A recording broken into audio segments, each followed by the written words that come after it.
consciousness. Getting the energy to flow over your senses so you can start feeling energy. Just getting all dialed. Gonna light some sage.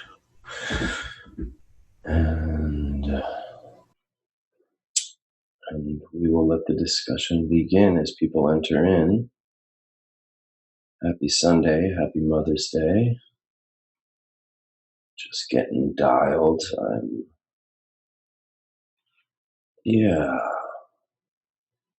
Reflecting on our last couple of days together. On what we've shared, and still feels like we're just scratching the surface. But that is how deep and vast your body, your immune system, and all the service and the seva, which in Sanskrit seva is daily worship, making something a prayer, meditation. And the relevance of that in this world, internal world, and how that reflects outwardly, that's seva, to the external world.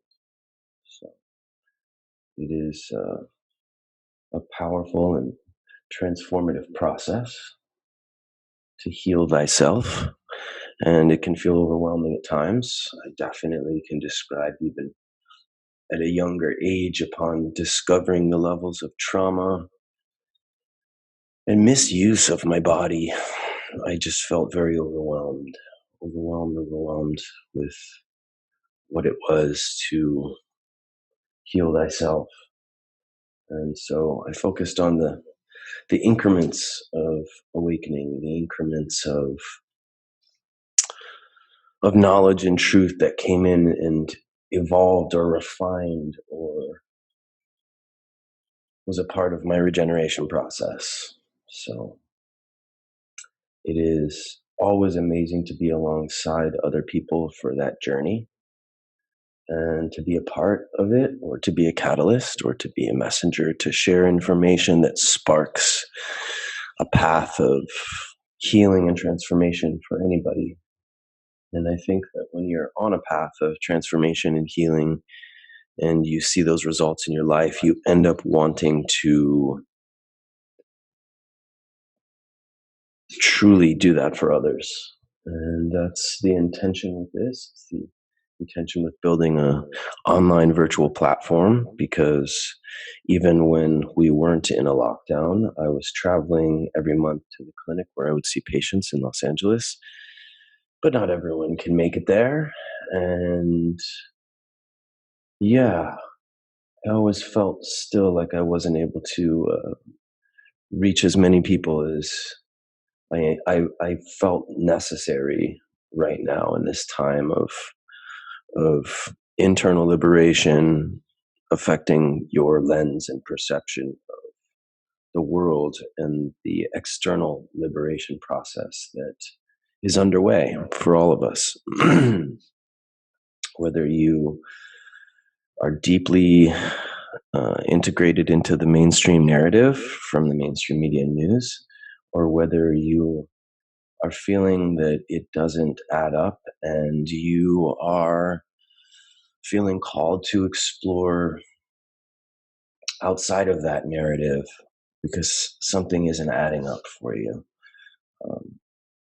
There's still a process of liberation taking place. You are being freed from your daily routines to reflect and to review what's working and not working in your lives. And I just want to send a shout out to my mother for Mother's Day, and for the mother of my babies, who is pregnant right now and is deep in the throes of what it is to be the mother, and Mother's Day. And we're going to make this day 3 concise, because there's a Mother's Day vegan magical donut giveaway that that we're going to make sure that we're at for Mama for Mother's Day. So I was up late editing the video from yesterday together. We had some technical difficulties, and I wanted to clean it up and make it as concise as possible. And as I reviewed through the material, I really was overall really grateful to see what we were able to achieve, what I was able to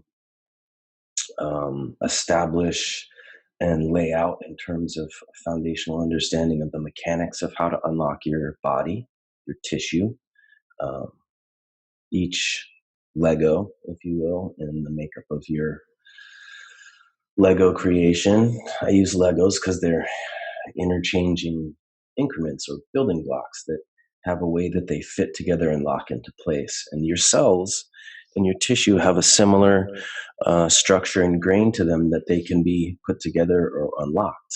And that's really what we're doing. We're working along the infrastructure of your cellular matrix and activating it and activating your nervous system, which awakens what we call the inner physician or the I physician. Got to use some of these technological terms to get the point across. And the I physician is a super healing system. It's your inner healer. It's the practitioner that scans your system daily.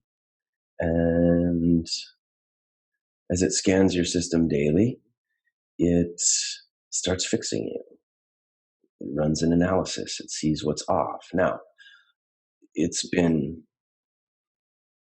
one aspect of ignorance that we haven't been taught that there is an internal therapist that really is doing everything on automation for you. But what helps it is to activate the structure that the inner physician exists in so that it is awake and aware and operating at an optimal level of automation because it is constantly doing things every day to keep you alive. And that automation process goes down. It goes down over time, like the engine in your car naturally runs every day. And over time, it's naturally less and less new and less efficient, especially if we don't service it. In fact, how long could our car actually run if we didn't service it at all? If we just kept driving it? I have tested that in more irresponsible times of youth. I tested that fact, and I can tell you that it's left me stranded on the side of the road a few times, wishing that I had taken care of something that was super basic. So, in that process, today's intention is reflection and review from what we've gone through. We'll see where we get to. I might drag you guys into the kitchen and make up that part 2 just live. Otherwise, I'll be shooting that today. And the part 2 for the biochemical nutrition side of how to make nut milk and use the pulp for dessert. I will be shooting that if we don't do it today. I have all the nut pulp ready. We were going to actually shoot it last night, but we didn't get to it. I thought maybe I'll just take you guys in the kitchen with me because, biochemical nutrition is a process. You could look at it as a ritual or meditation, and there's stages to it. And so I'm just in a stage where the next part has to get completed. And that's a big focus point that I want to share is when you're making your own biochemical nutrition, your own food, and you're getting into a routine, there's a process to it. And you might get halfway through the process. Don't let yourself lose the momentum to finish it out.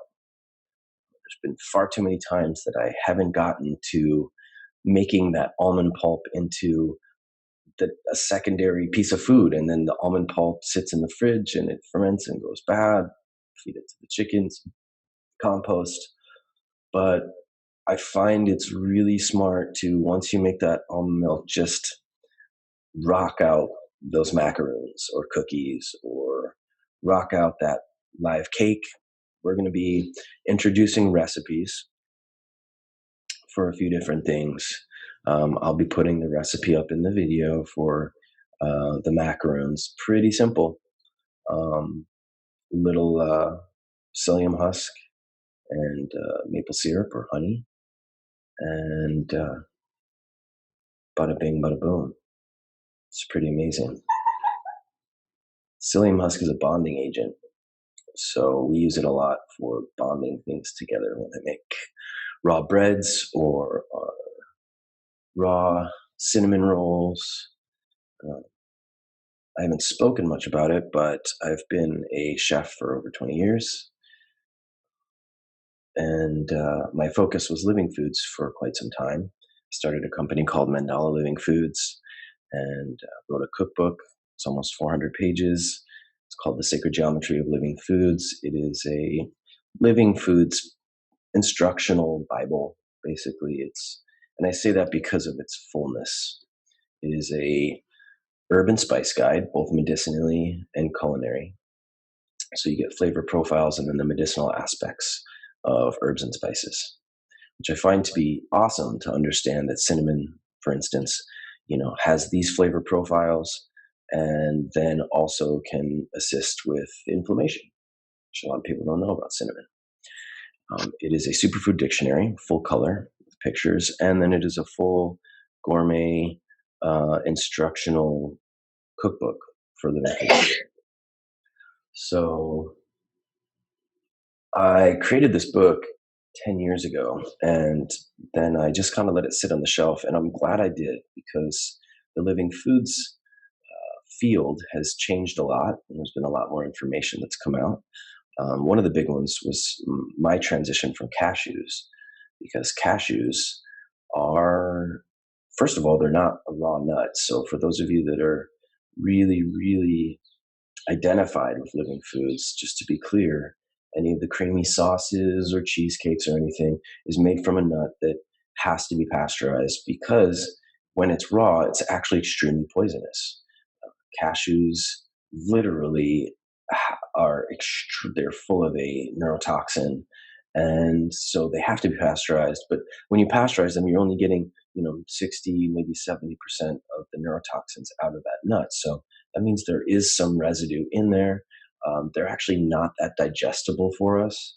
And I know I've had a few raw food chefs say that, the cultivating of cashews, there's some farms that do it in this specific way that's really good and they're still raw. But, in my study of cashews themselves and just their biochemical makeup, the natural toxins that are in cashews are a defense mechanism to try to prolong their ability to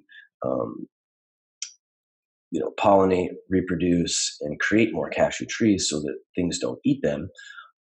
That's just what it is. And I've always personally found that anything made with cashews, it'll taste good, I'll enjoy it, but then I'm getting indigestion and gas, 10, 15 minutes later. It's almost the equivalent to me of an undigestible substance like dairy. So I, over the years, refined and evolved and found new forms of how to make creams and milks, and coconut became just an overly obvious choice. The bioavailability, the autonomous aspects of flavor. We have access to coconuts here in Kauai, a bunch of different genuses, and several of them are very neutral. So when I make milks and creams, you can't even really taste the coconut side of it.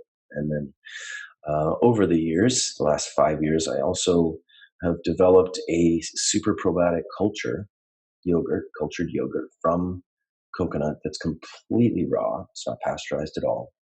And there are over 48 different lactobacillus cultures. So there's over 48 different families of cultures. So you might get in a legitimate, what we'd call a legitimate yogurt, maybe 6 to maybe 10 to 12 at the most strains of different types of probiotics. So they might be 10 million of each strain, but there's maybe 6 in your yogurt. So this has over 48 different strains. We're not talking about how many millions of each one. We're just talking about the types of actual culture. So it is one of the most profound digestive medicines I've ever found. I've watched it transform people's digestion, including myself and my family. So I started incorporating these coconut creams and supplementing and substituting them in all of my recipes that I had for cashews. And it really shifted the format of my living foods and the constitute. So I had to rewrite the book, and I'm glad I did. And I'm hoping to publish it this year, or even just do maybe a full virtual release of the book to the people. Give you something to read and work on while you're at home. I've been sitting with that, and I would still like to publish a hard copy of it.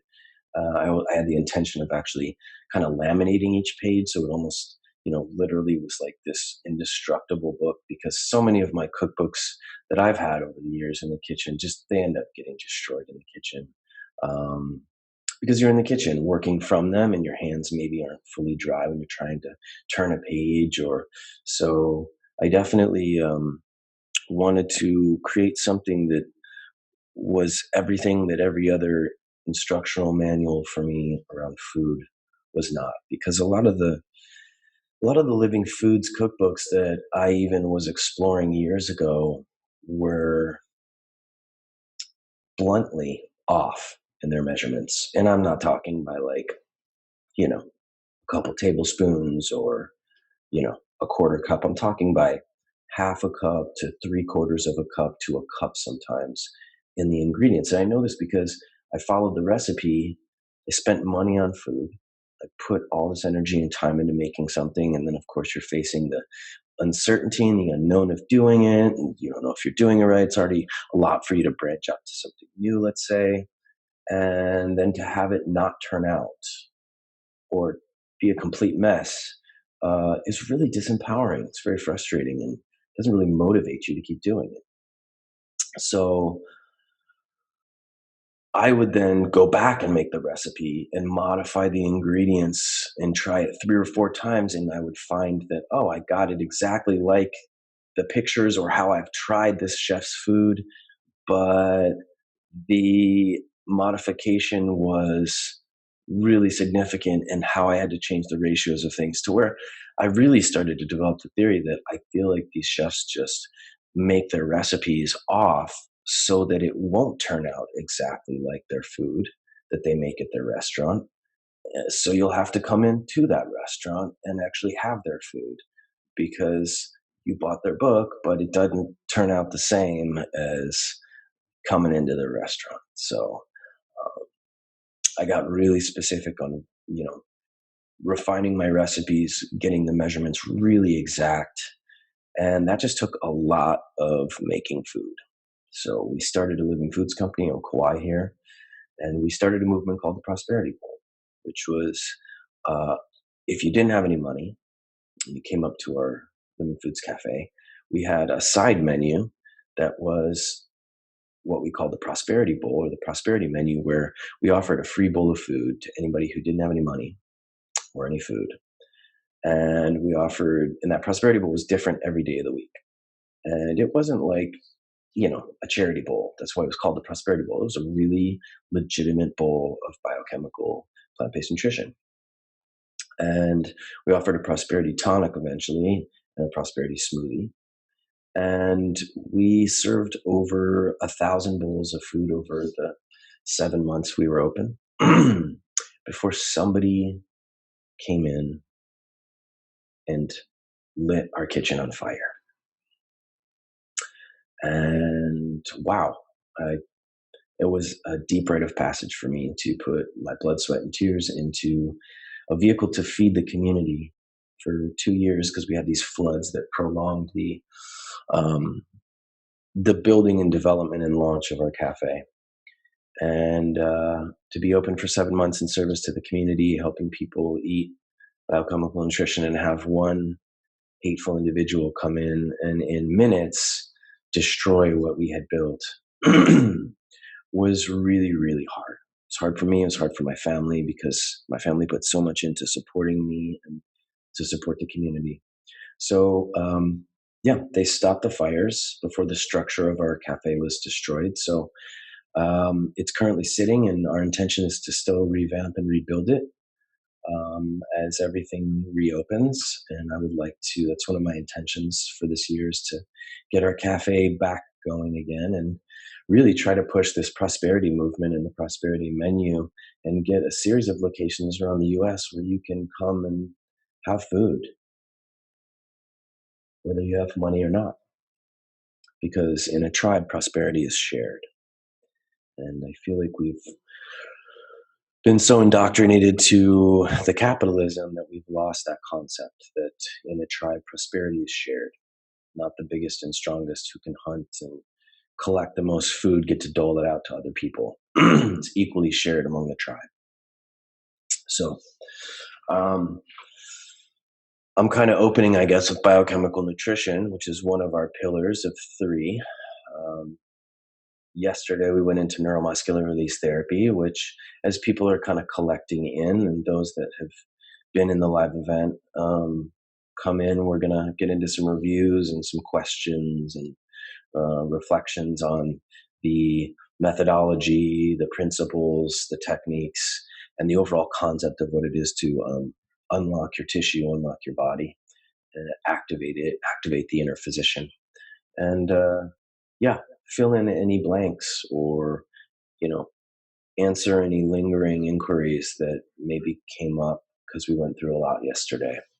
And of course, touching base on the yogic sciences of breath. We got through some base breath mechanics. We actually didn't even get into the natal breathing, what we call postnatal breathing, which is a variance of the Wim Hof breath, which I can speak very highly of in regards to the fact that I broke my foot and went through the deepest rite of passage of pain and suffering, and I've never experienced a style of breath that allowed me to face that pain and transcend it in the most profound way. And if any of you are familiar with Wim Hof, I mean, this, similar style and tempo of breath is used to sit in, under 32-degree water for, at least 3 minutes, activates the stem cell production. But for, hours, Wim Hof has been out in below freezing temperatures doing this breath work. And not only does it make you the inner alchemist, make the body alkaline, but it gives you, as the inner alchemist, control of regulating the warmth, the blood in your body, and directing that oxygenated blood, which stands the test of environments, temperatures, pain, and inflammation. The only way I could actually treat this ankle here was literally digging it out. And the only way I could even dig into it for the first week to 2 weeks after it was broken was by doing this breath. So I was taken through a very legitimizing experience of what it was to face probably one of the most extreme challenges, and through the breath be able to really transcend it. Oh, Sundays, early morning Sundays. It's nice to be here with you all, and it's nice to explore the concept of health, wellness, immunity building, immunity boosting on a day that's about reverence and reflection. Sunday is a day for self-awareness, self-development, healing, loving thyself. I actually have a tonic this morning, and we will be doing some content and videos on tonics, because one thing that we did at Mandala Living Foods is we developed a really amazing tonic bar. And I ended up developing an amazing arsenal, so to speak, of profound tonics and really dove deep into the mechanics of what it is to make a tonic. And just briefly, base mechanics for a tonic is you're going to take 8 to 16 ounces of whatever tea that you want to make. I recommend like a reishi, or we make a big pot of loose tea and we steep it for several days and make a concentrate. And then from that goes into the blender along with a live almond milk, let's say. And then you're going to add in whatever superfoods or content of your tonic, which would be, let's say, some zeolite clay. I'm just thinking of one of the tonics that I recently made. Cordyceps. I'm going to do, let's say, maybe a keto. I like to throw sometimes like a protein powder, like a keto protein powder, or a pea protein powder, with a bunch of different superfoods. One that's really nice that doesn't have natural flavoring in it. Or there's an amazing company, Raw Revelations, which I totally recommend you all check out. They have an amazing mixture that they call the latte fix or coffee fix, which is like dandelion and burdock, chicory root. So I'll add something like that to the tea base, along with maybe a protein powder, some kind of content, more fats, maybe some raw butter, colostrum, and that'll build out kind of the girth or the fullness of the tonic, and then you blend it up and it's good to go. That is kind of, a tonic is really kind of a tea with superfoods and more weight in it. You might put a little shilajit in there. Shilajit's an amazing superfood. Be careful with it though, because on a flavor level, it does definitely take over. So there is a beautiful alchemy with making tonics that I deeply love. It is definitely an art form that I feel like becomes second nature. So you're not really thinking about remembering what you're making after you make 2 or 3 of these through your week. You'll start kind of coming up with a base formula that you like, and then you'll kind of start modifying and evolving it each day as you go, how you're guided. I definitely can reflect as a chef that so much of how I make food, how I bake even sourdough bread, is after repetition becomes transcendent of being bonded to mentally thinking about how much I'm incrementing for measurements. How much flour do I put in with my sourdough starter? How much water? How much salt? It becomes this tactile, intuitive process. And some of the best formulas I've made have come from not measuring, just being guided. And I experience that guidance comes from the inner physician. So just to get into, we talk about the inner physician on an internal level, fixing the body, healing the body. And if we activate it, it'll upgrade and optimize the automation of our body's physiological functions, which is true. But something that we don't talk about enough, which we're going to today, is the inner physician is also the intuition, the guttural intelligence. You have more neuroreceptors in your gut than you do your brain. Now, you have more neuroreceptors in your brain than stars in the galaxy, and you have twice as many neuroreceptors in your gut than you do your brain. So, guttural intelligence is a legit thing. But because most of our guts are compromised and the gut to brain axis is compromised, and we have disconnections between areas in the network of the inner physician's neural network, cellular matrix, we are more disconnected from that and we get more logical and mental. And that's what we allow to direct our navigation, our guidance in putting together a tonic formula, for instance. But if I were to describe to you how to feel into the inner physician and the guttural intelligence or the intuition, it is a tangible, tactile sensitivity in the body that almost just throws your body into something. My body will just grab this, do this, one scoop of this. It's the mind checks out and the body just starts running on the same automation that the organs and the tissue are following. And when I say that, I'm just going to check something. We might have one of my colleagues join me. We'll see. Maybe a couple to discuss immunity, health and wellness, and quantum technology. We'll see. I kind of put the call out last minute because I thought it'd be nice to have one of my colleagues, Dr. Kulsa, speak about the quantum technology at the clinic that we have in Los Angeles for immunity and immune building, immune boosting. And that might happen.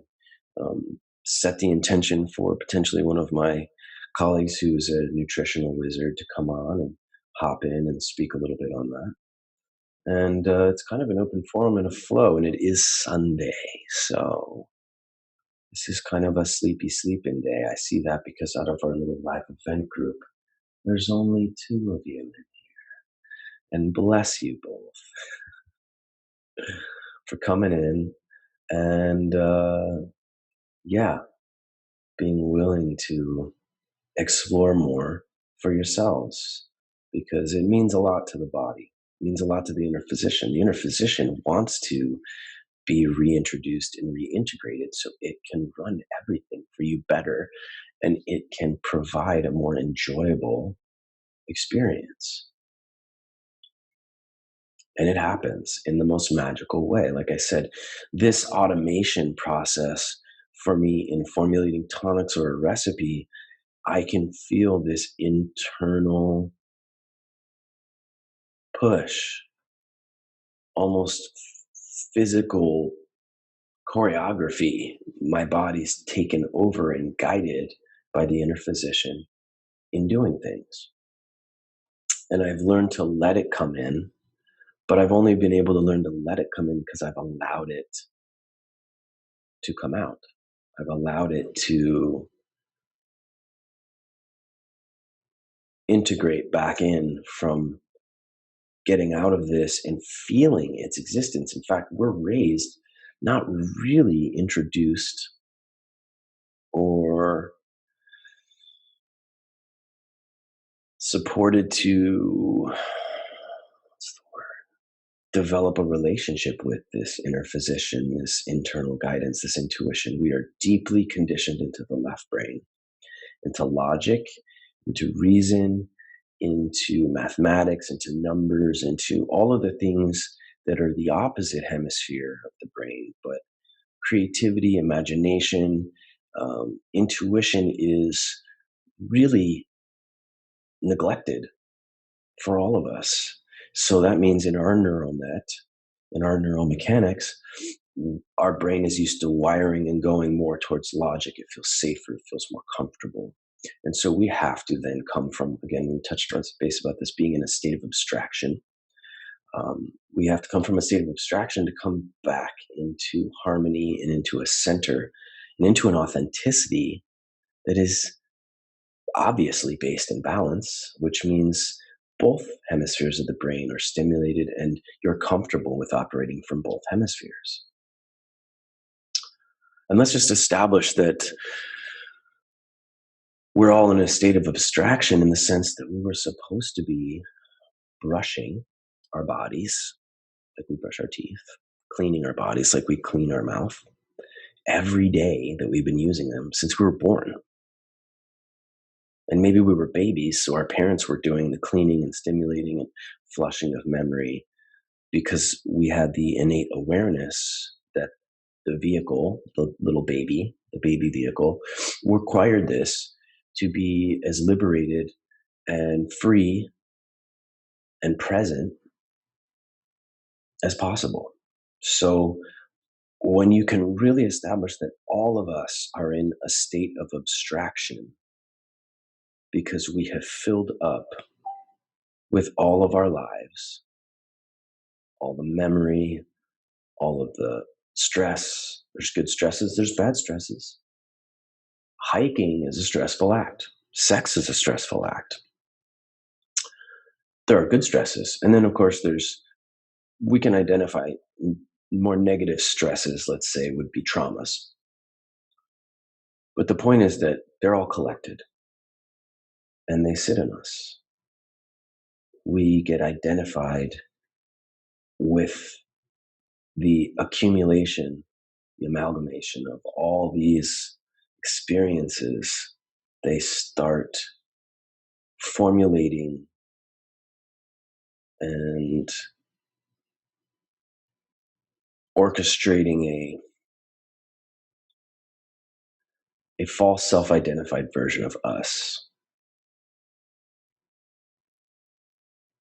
I am so-and-so, I am this is what I do.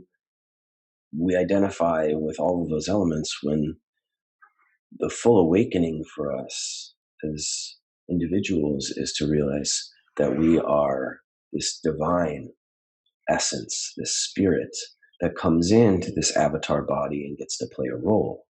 But just like in the play, just like in theater, your role that you're playing on the screen is a role that you're playing. And when you go off of the stage, you come back to your true identity. So the word Satnam means true identity. And that true identity is based in Christ consciousness, the embodiment of this pure essence of source in the physical form. The magic of what it is. And there is a profound magic in this simulation to come into the body, into you. Identify with this illusion of you, and then find your way back to this pure essence of divine self that is so much more than. It's really hard to do that if you're carrying chemically all of the years, experiences, stresses, and traumas that you've chemically accumulated identifying as you, that's now sitting in you, stagnant, that should have been flushed a long time ago, or as it came in within a pretty near window of it coming in, it being released, so that you could keep refreshing, keep updating to your presence, to your divinity, to your purity of self, to your essence, and still play your role, still be in the role as Micah, as JJ. Still be in that role, enjoy it more even, because you're not so identified, not so bonded to it, not so attached to the role and the plot and the story that your character has here. You can have a more divine perspective, a more transpersonal perspective, to really see the plot, see the play as you're in it. I always thought that would be the best thing. It's like, imagine if, you're watching a movie and the characters in the movie woke up to themselves being the character in this movie that's playing out, and there's a plot, and they woke up to it. So they became a conscious vessel in the movie that you were watching. And that's your opportunity right now, because this is the biggest cosmic movie. And the plot here, I can tell you, is over 15 years of researching everything that's happening now, that's culminating and coming to a head now, and being told I was crazy, or being disregarded, or deflected, or deleted as a friend from people because they didn't want to hear this. They didn't want to hear anything I'm saying because they vised it as dark or negative. I don't see that with the great reveals of truth that are coming out right now. I see it as empowering. There's nothing that makes me feel negative or afraid about it. I actually feel empowered and informed, and there's an empowerment with that. It feels good to have the truth be revealed to you.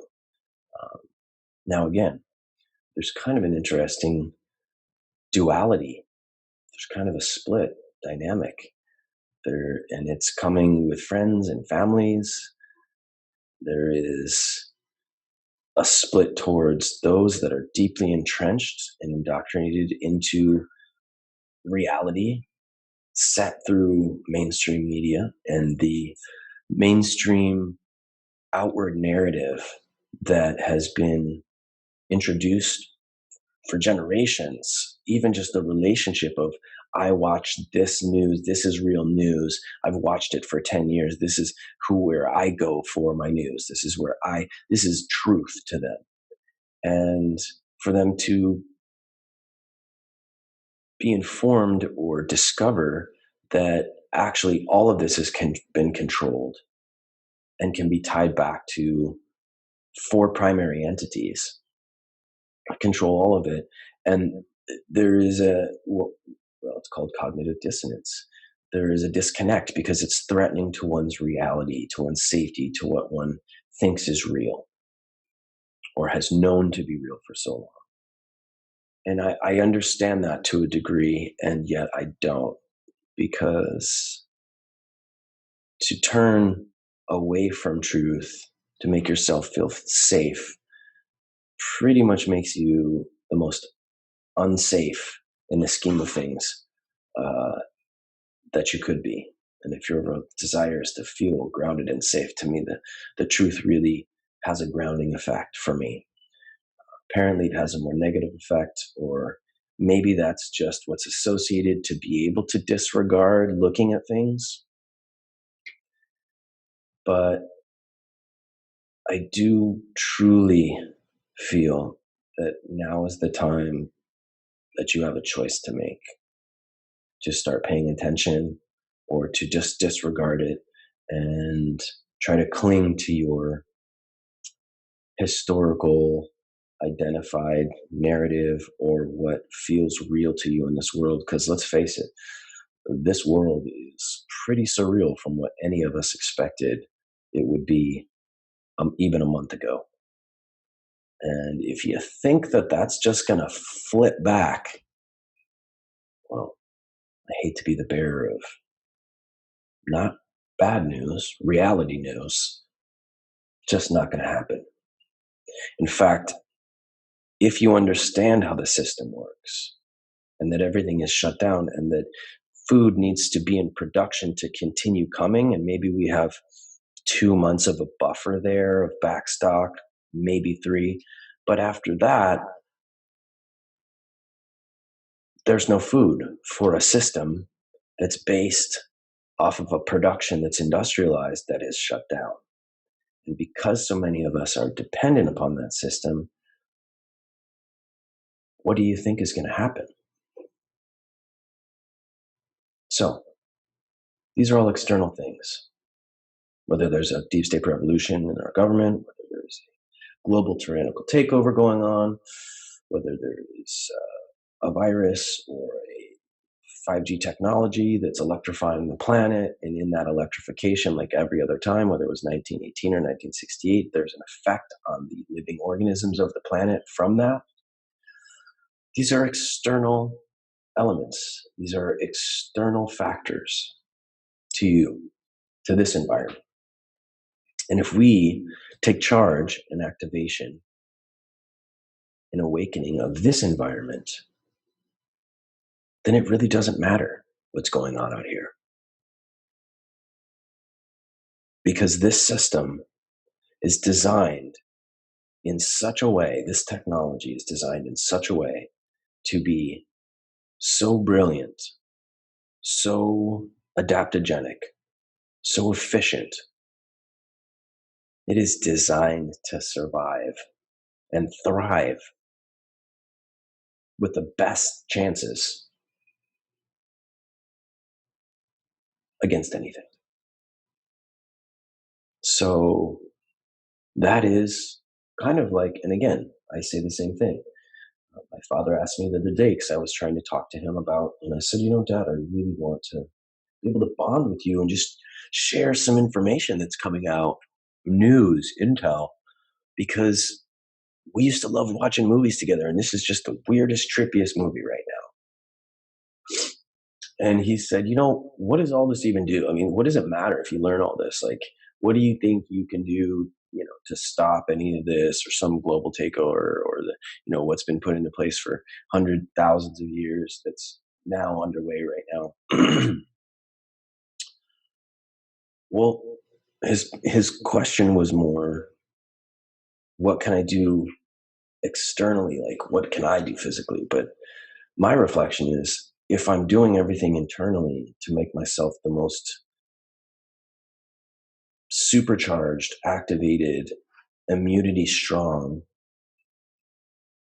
then I don't have to do anything with that externally to try to change. I just know that I am the most activated, prepared, awakened. And that includes, like I said, knowledge and wisdom, understanding what's going on.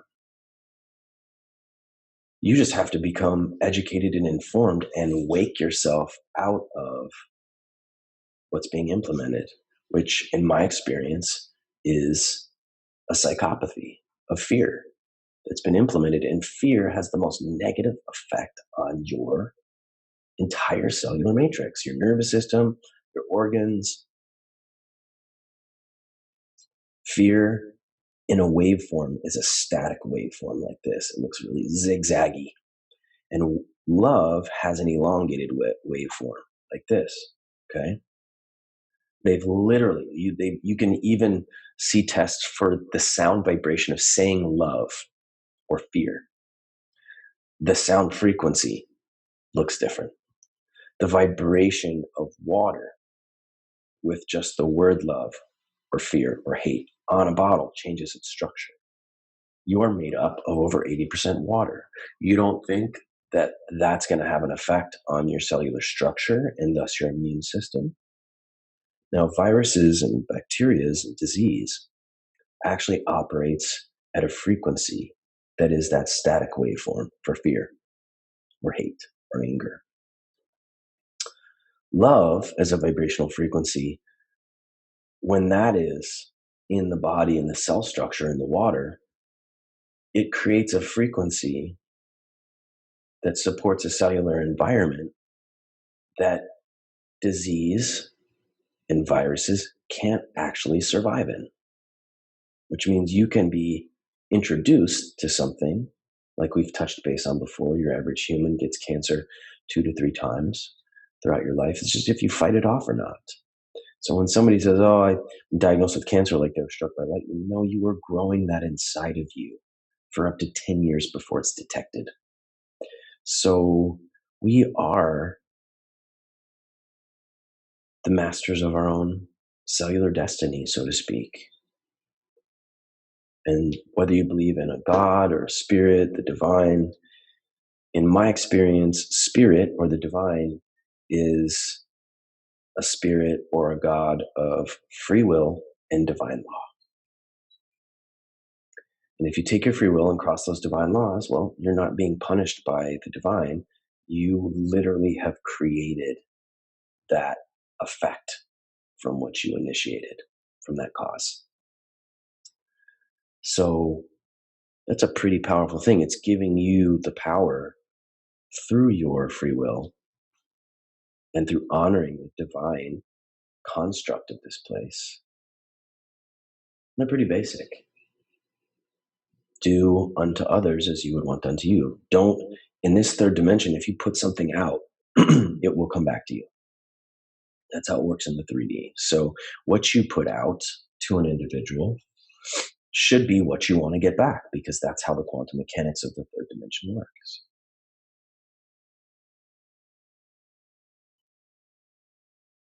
If you take a life, you give a life. It's a big one.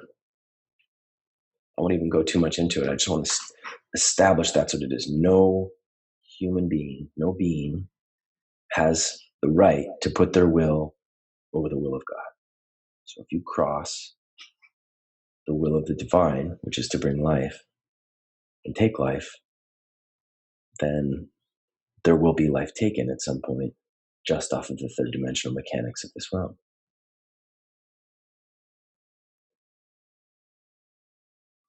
Christ came down And there's a lot that isn't shared that he talks about. In fact, a lot is focused upon. People tend to focus on different aspects towards a personalized agenda of how they maybe perceive Christ or Christ consciousness. But Christ did state, I came down to lay the foundation for you all, and pave the way. And from here, you'll be able to take it beyond what I could do, laying the foundational path and coming into this world, embodying the divine fully in physical form.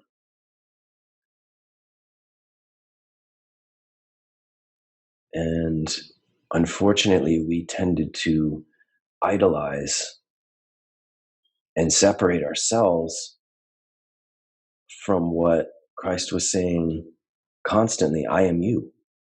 I am literally you. What's in me is in you. Now, that level of divinity is intimidating, that level of just potential. And it's really hard to reach it if you have been filling up chemically with all of the earthly, egoic identification and experiences in this chemical vessel.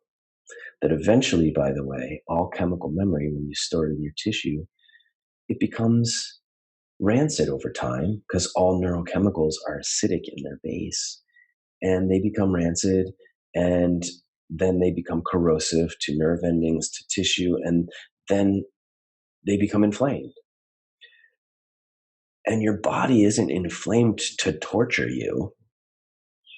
The inflammation is there because it's a effect of the cause of accumulation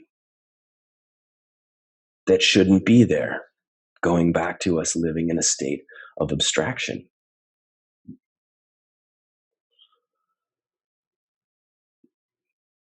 So we all really should be more pain-free, but we're carrying our pain because nobody taught us that we were supposed to release it as we go. And I've always seen that that is the greatest enslavement to our people. Welcome, welcome. I've always seen that the greatest enslavement to our people is to not teach us that our chemical memory is accumulating constantly. And that chemical memory eventually starts weighting us down and becomes inflamed and painful. Just like, I don't know if you're familiar with this, unless you are actually a heavier set person who's overweight, but any person that's overweight will tell you the fatty tissue is painful. It hurts. It's torturous. It's really, really painful because fatty tissue actually has an excess of nerves that get activated through it, because pain is an indicator. Your body's trying to tell you this fat isn't supposed to be here. This excess tissue is not supposed to be here. So of course it's not going to feel good, because pain is a form. Remember, your inner physician in your body, it doesn't communicate with words. It communicates with sensation. So pain is the final attempt of your body to say, hey, dum-dum, you have been neglecting me for years. This accumulation, I tried to send you sensations in the fact that it felt really tight, or there was like a pressure there, but then you didn't respond to that. So then the tissue kept getting more inflamed and the nerves kept getting more inflamed. Now this is our final SOS. This is our please fix me. Please deal with this. Unfortunately, all of us humans are raised to avoid pain and to gain pleasure. In fact, our first experiences with pain are generally when we actually do something that's damaging to ourselves. Stub our toe, burn our finger on a match or something when we're a little kid, cut ourselves back and skin our knee. Oh, pain is bad. Pain could kill me. Pain damages me. Stay away from pain. But when the pain starts accumulating in our body, when that pain comes to the surface in us, which is really, again, it's not a quick thing. It's actually an accumulative thing. So we tend to associate that pain with, oh, I need to avoid that. Oh, that's bad. That could hurt me. It's a subconscious reaction, association, because we associate pain with a destructive thing, right? Nobody sees that there's destructive pain and constructive pain. Constructive pain would be what I'm acknowledging as your body's extreme attempt to communicate with you because it's inflamed. And so it's using a more extreme sensation that is noticeable to you, which, by the way, state of abstraction, never should get to that place. The body should never have to use it. It would be like you trying to tell your child or your dog, a pet, hey, come over here and no, stop messing with that. Stop messing with that in the garden. No, you're not listening. And eventually you raise your voice to a higher volume to try to create an impact. Yo, what did I say to you? No, do not mess with those new plants that we just put in the garden. Can you tell that I have been gardening lately with a puppy and a 3-year-old? So this pain is an extreme form of communication that the body is now basically it's trying to get a response from you because you haven't been listening. When I really sat with and looked at that through my journey with neuromuscular release therapy, I felt really like neglectful. I felt bad. Like I've been totally not listening to my body. It's where one of the metaphors came in that the mind and body are like two lovers. And this lover makes this lover do all kinds of things to your life to gain the 5 sense reality gratification of the experience. And this lover just goes through it. And really all it wants is some service in between the explorative 5 sense reality experience and the various acts and events that you choose to take it through. It just wants a little service. And when it doesn't get it, well, and when it's not listened to, if you think about a couple, what if this lover didn't listen to this lover? Hey, could you do the dishes? Could you do this one's just not listening? And then like 30 years later, this one's like, oh, were you saying something to me? Oh, I want to start communicating with you because my body doesn't feel good. Well, the body would be like, as the lover, oh, really? Now you want to talk to me, huh? Mm-hmm. So, I guarantee you that lover would have some frustration and some fire, some heat to share before, getting into a form of normalcy with communication. And that's what we have to go through as our own rite of passage as we dive into our bodies and start listening and asking questions and asking it to communicate with us. Now, real quick, I'm going to see if I can catch him and see if he will come in here with us.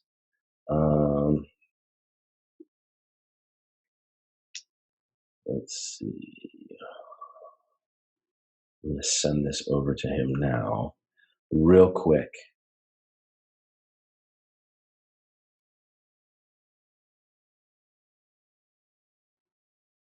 Bear with me here.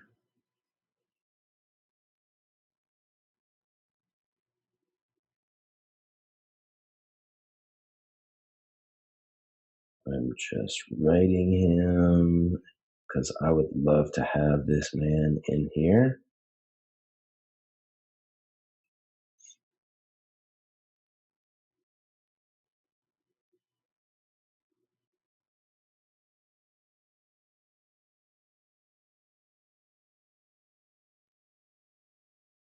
All right, and I'm going to send him the link right here. More copy. I'm just copying it over. We've been trying to do a podcast together. He's been wanting me to come on his podcast for some time to speak about the Trinity of Health and Wellness and all the things. We used to be roommates. And I will most likely be getting interviewed on his podcast at some point, but I thought I'd flip the script and throw it out there to him, as he is such a foundation of knowledge. And him and I have been, brothers and colleagues along the way, um, in regards to health and wellness, really. And also the great revealing and uncovering of a lot of truth that him and I have both independently studied for a long time.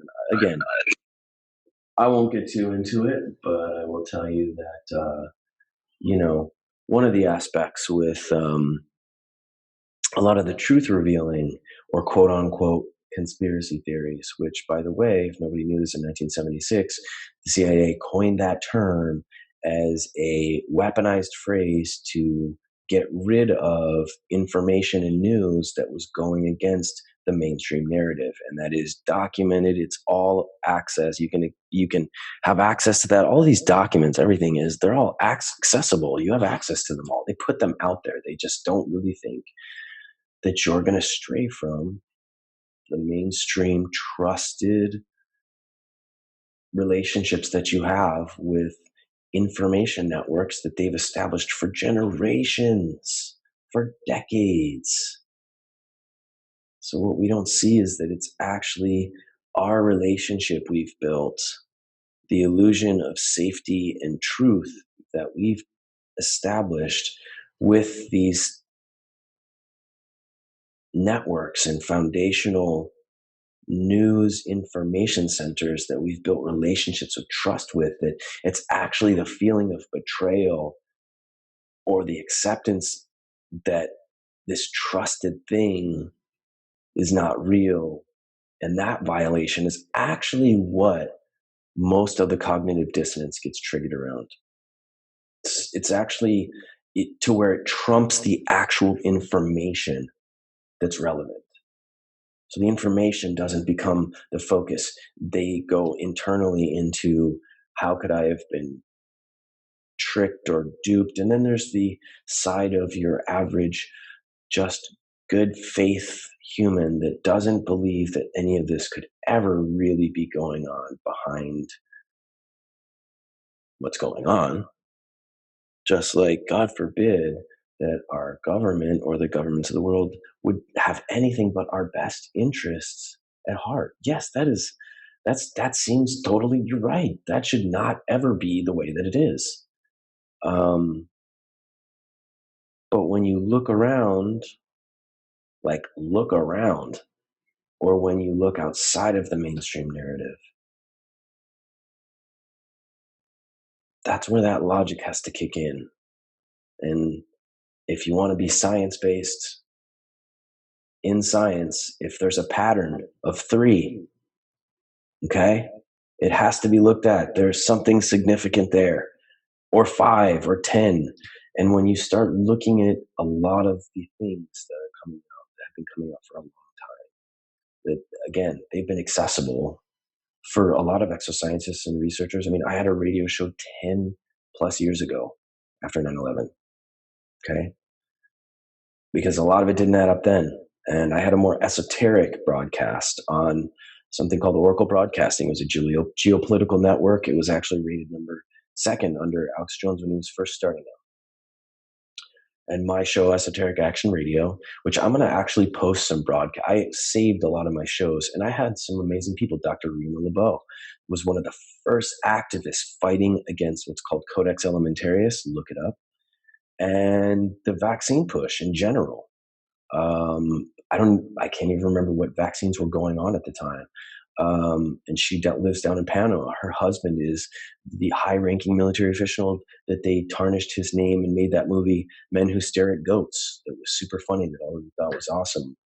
George Clooney, the real man who did that, is her husband, and we had him on the show. We interviewed him.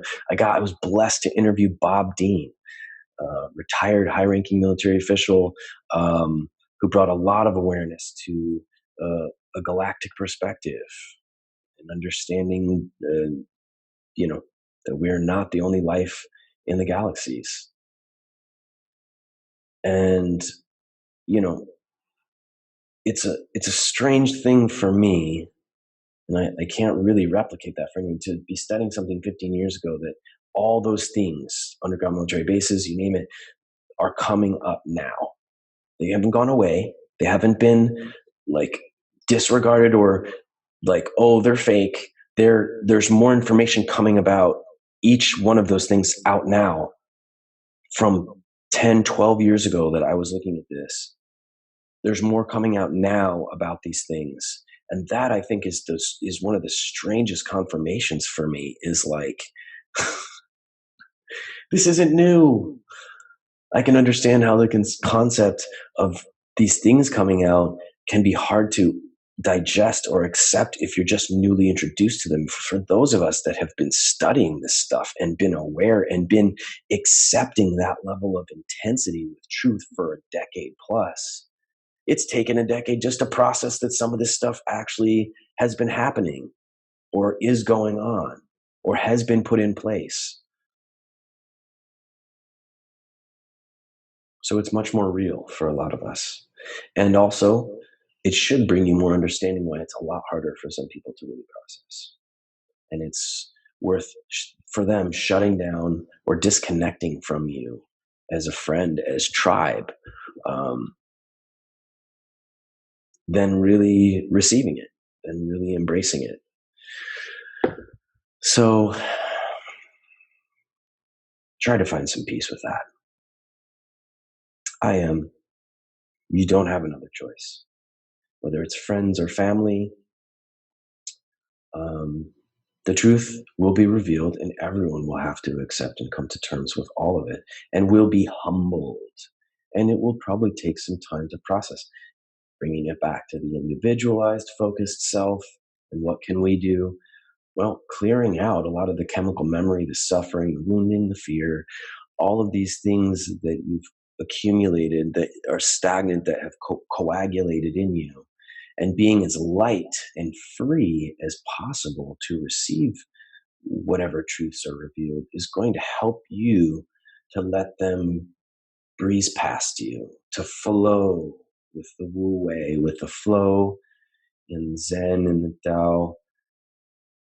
It's Wu Wei is the phrase. It's like going with the grain of the wood, flowing with something.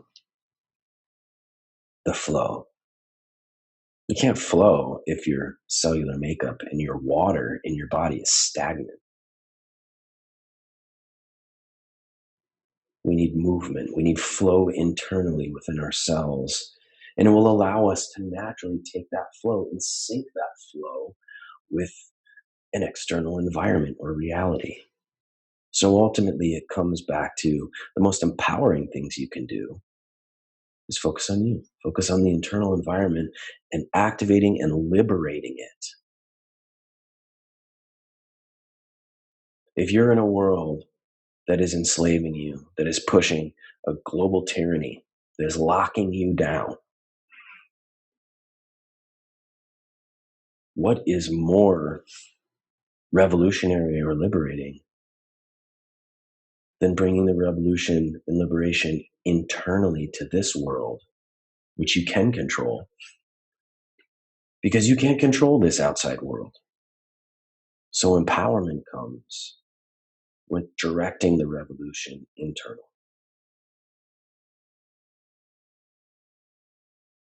And that's really the focus. It's almost like, don't be distracted by this out here. Keep it in perspective. But the foundational revolution, research, exploration, energy, and time can be put into this revolution here, and not getting heady and too logical and too out there in this externalized process and plot and revolution that ultimately is going to go however it goes. And you're ultimately going to have to make a conscious, present decision at some point as the external world keeps shifting. In the moment, none of the preparing or mental, masturbation or mental information, diarrhea is going to matter. In the moment when there's external great changes, it's going to come down to how clear and present you are in your body, how much trust and love and presence you have in this moment to move forward, to face whatever it is. And that state will not come from just externally exploring outside of thyself, capital S self. In fact, the greatest preparation to feel the most prepared for anything that gets thrown at you, whether it's a mandatory vaccination, trying to force chip us, or this new bill that's in Congress, HR 6666, ridiculous. Anyways, that says that there's going to be mobile units now that will be going around and basically coming to your home, testing you and removing you if you test for a virus that is the most common virus in all of our bodies, by the way. The coronavirus is a multitude of strains of a viral strain that's in your viral bacterial constitute, okay? And the only reason they call that, CV19 is because it was discovered then, that specific strain, okay? It's not its only thing. It's not the only strain. It's one of several different variances. This one appearing to be manufactured or constructed, if you really dive into looking at the actual structure of the prion, the individual unit of what it is that's being studied, is, it looks put together. So, and that is, again, backed by scientific research. You want to look at it? Okay. But that's the thing, is if you're about the science and leading righteously behind that, you should be willing to look at all of it. And I want to state this as well, and I know this is part of the indoctrination. Going to college and getting a degree in a college is not the only structure that validates knowledge and wisdom. There are trade schools, there are apprenticeships, there's so many ways that you can learn. In fact, I think I established in day 1 or day 2 that even studying in depth anatomy and physiology for a multitude of therapies and modalities that I went to school for, the number one thing that I saw was, wow, all of this anatomy and physiology is so vital and basic. And it's not taught in our high schools. It's not taught in colleges unless you take a biology or microbiology or virology class, or you choose to be a nurse or a doctor. Do you go into continued education to really start exploring and learning about this? But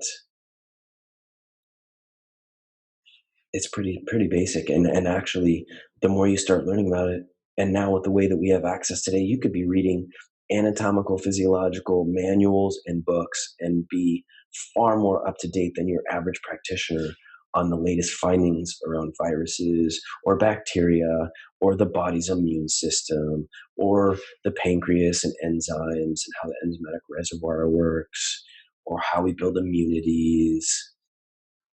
So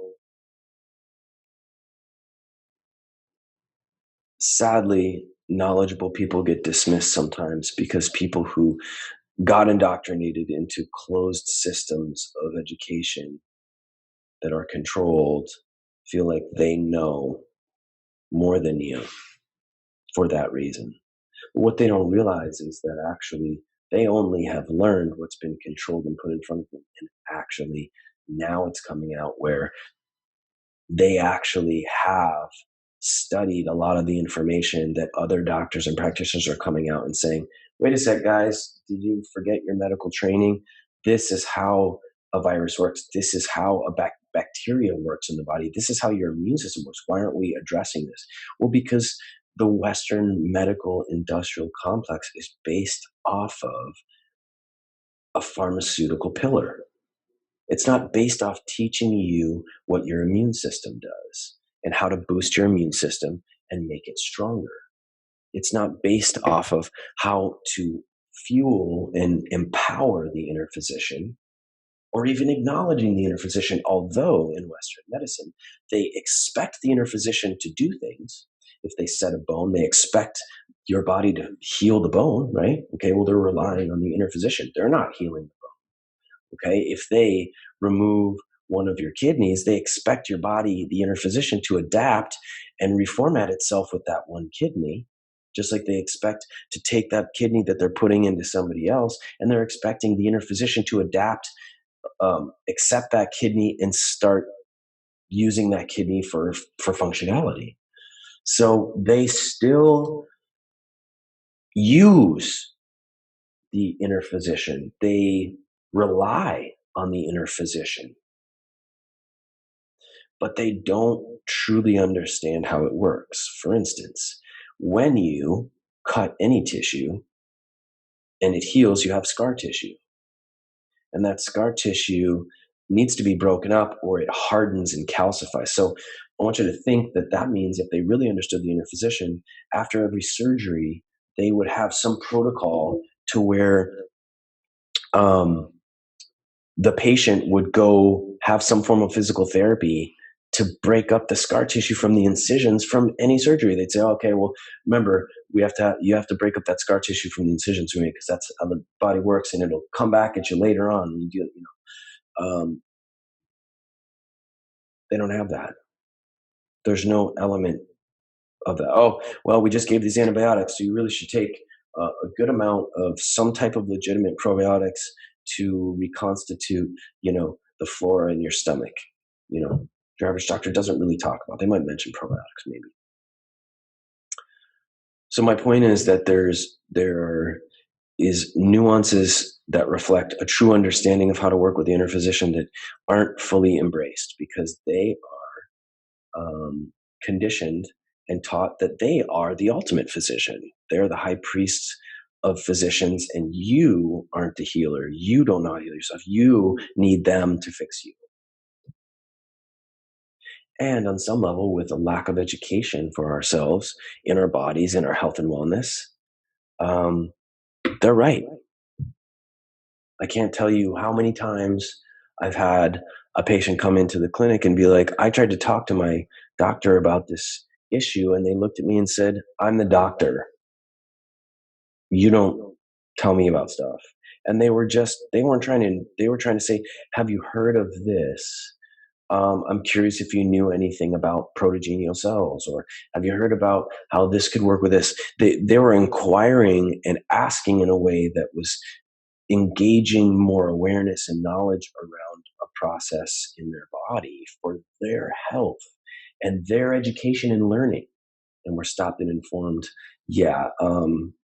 I'm not going to listen to you about stuff.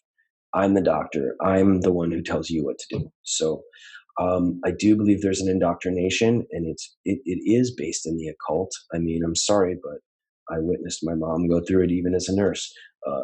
Very little hours of sleep, bombarded with information. It's very controlled, a closed system where they are. It is a isolated, indoctrinated path towards a very controlled base of information and knowledge.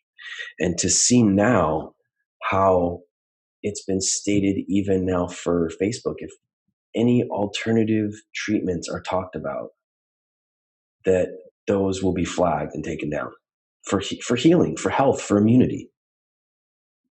We could just say in general, especially if it's associated to the situation, the viral situation going on. In fact, remember, let's look at, the medical representatives for our country that are coming out and speaking after the leader of our country. Doesn't matter if you like him or not. The representatives coming out and speaking after are only talking about pharmaceutical treatment. They're not talking about immune systems, your immune system, boosting your immune system, understanding your immune system, trying to strengthen your health and wellness as an entire unified machine, or as a system, as a cellular system.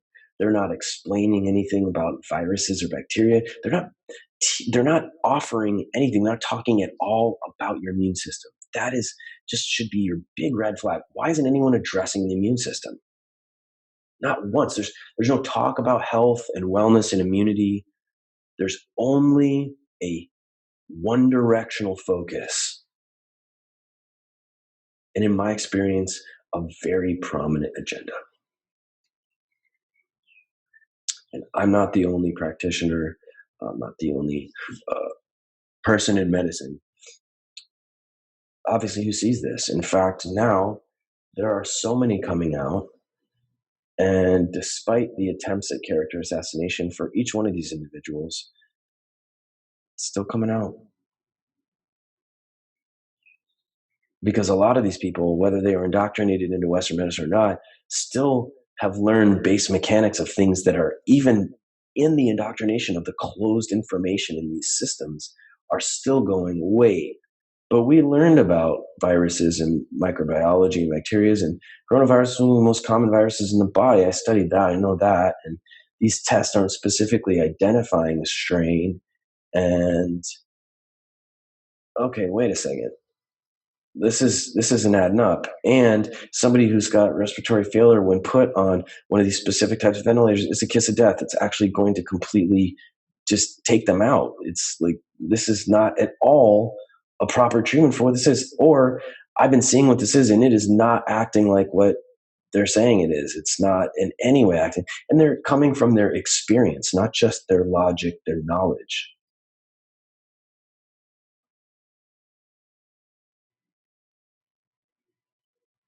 So, what does it all matter? Well, it really doesn't if you make the focus the thing you can control. If this thing gets activated off of its deeper engineered technological ingenuity, off of its deeper divine optimal potential, it really doesn't matter what's thrown at you. So you can learn, you can gain knowledge about this, but it's not to protect yourself from getting taken out, because you have established an internal process that, whether you're aware of it or not, was designed for a human being, the human species, to survive through a lot of crazy stuff that could go down on this planet. Volcanoes, great earth changes, you name it, really. We were designed to face it all. But if you're not operating the system at an optimal level, if you're not operating the system to a divine potential, which none of us are, so we're all kind of desensitized. We are desensitized, but we're also just sadly acclimated to a lower standard of human experience. And I'll give you an example from one of my parents that are not singled out. They represent any of your parents out there. When I touch base about the body and healing, and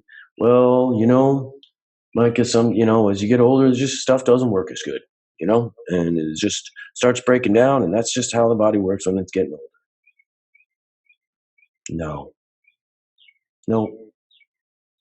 No, I've been around people that are sweet. I've been around people that are 60 and 70, and they have a full six pack, and the skin in their face is toned and taut, and they have tons of energy, and they hike massive mountain peaks, and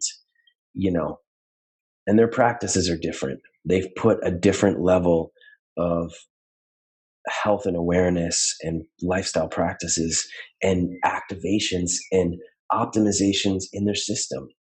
They've been operating the vehicle different, and it has produced a different result. Yes. Outstanding.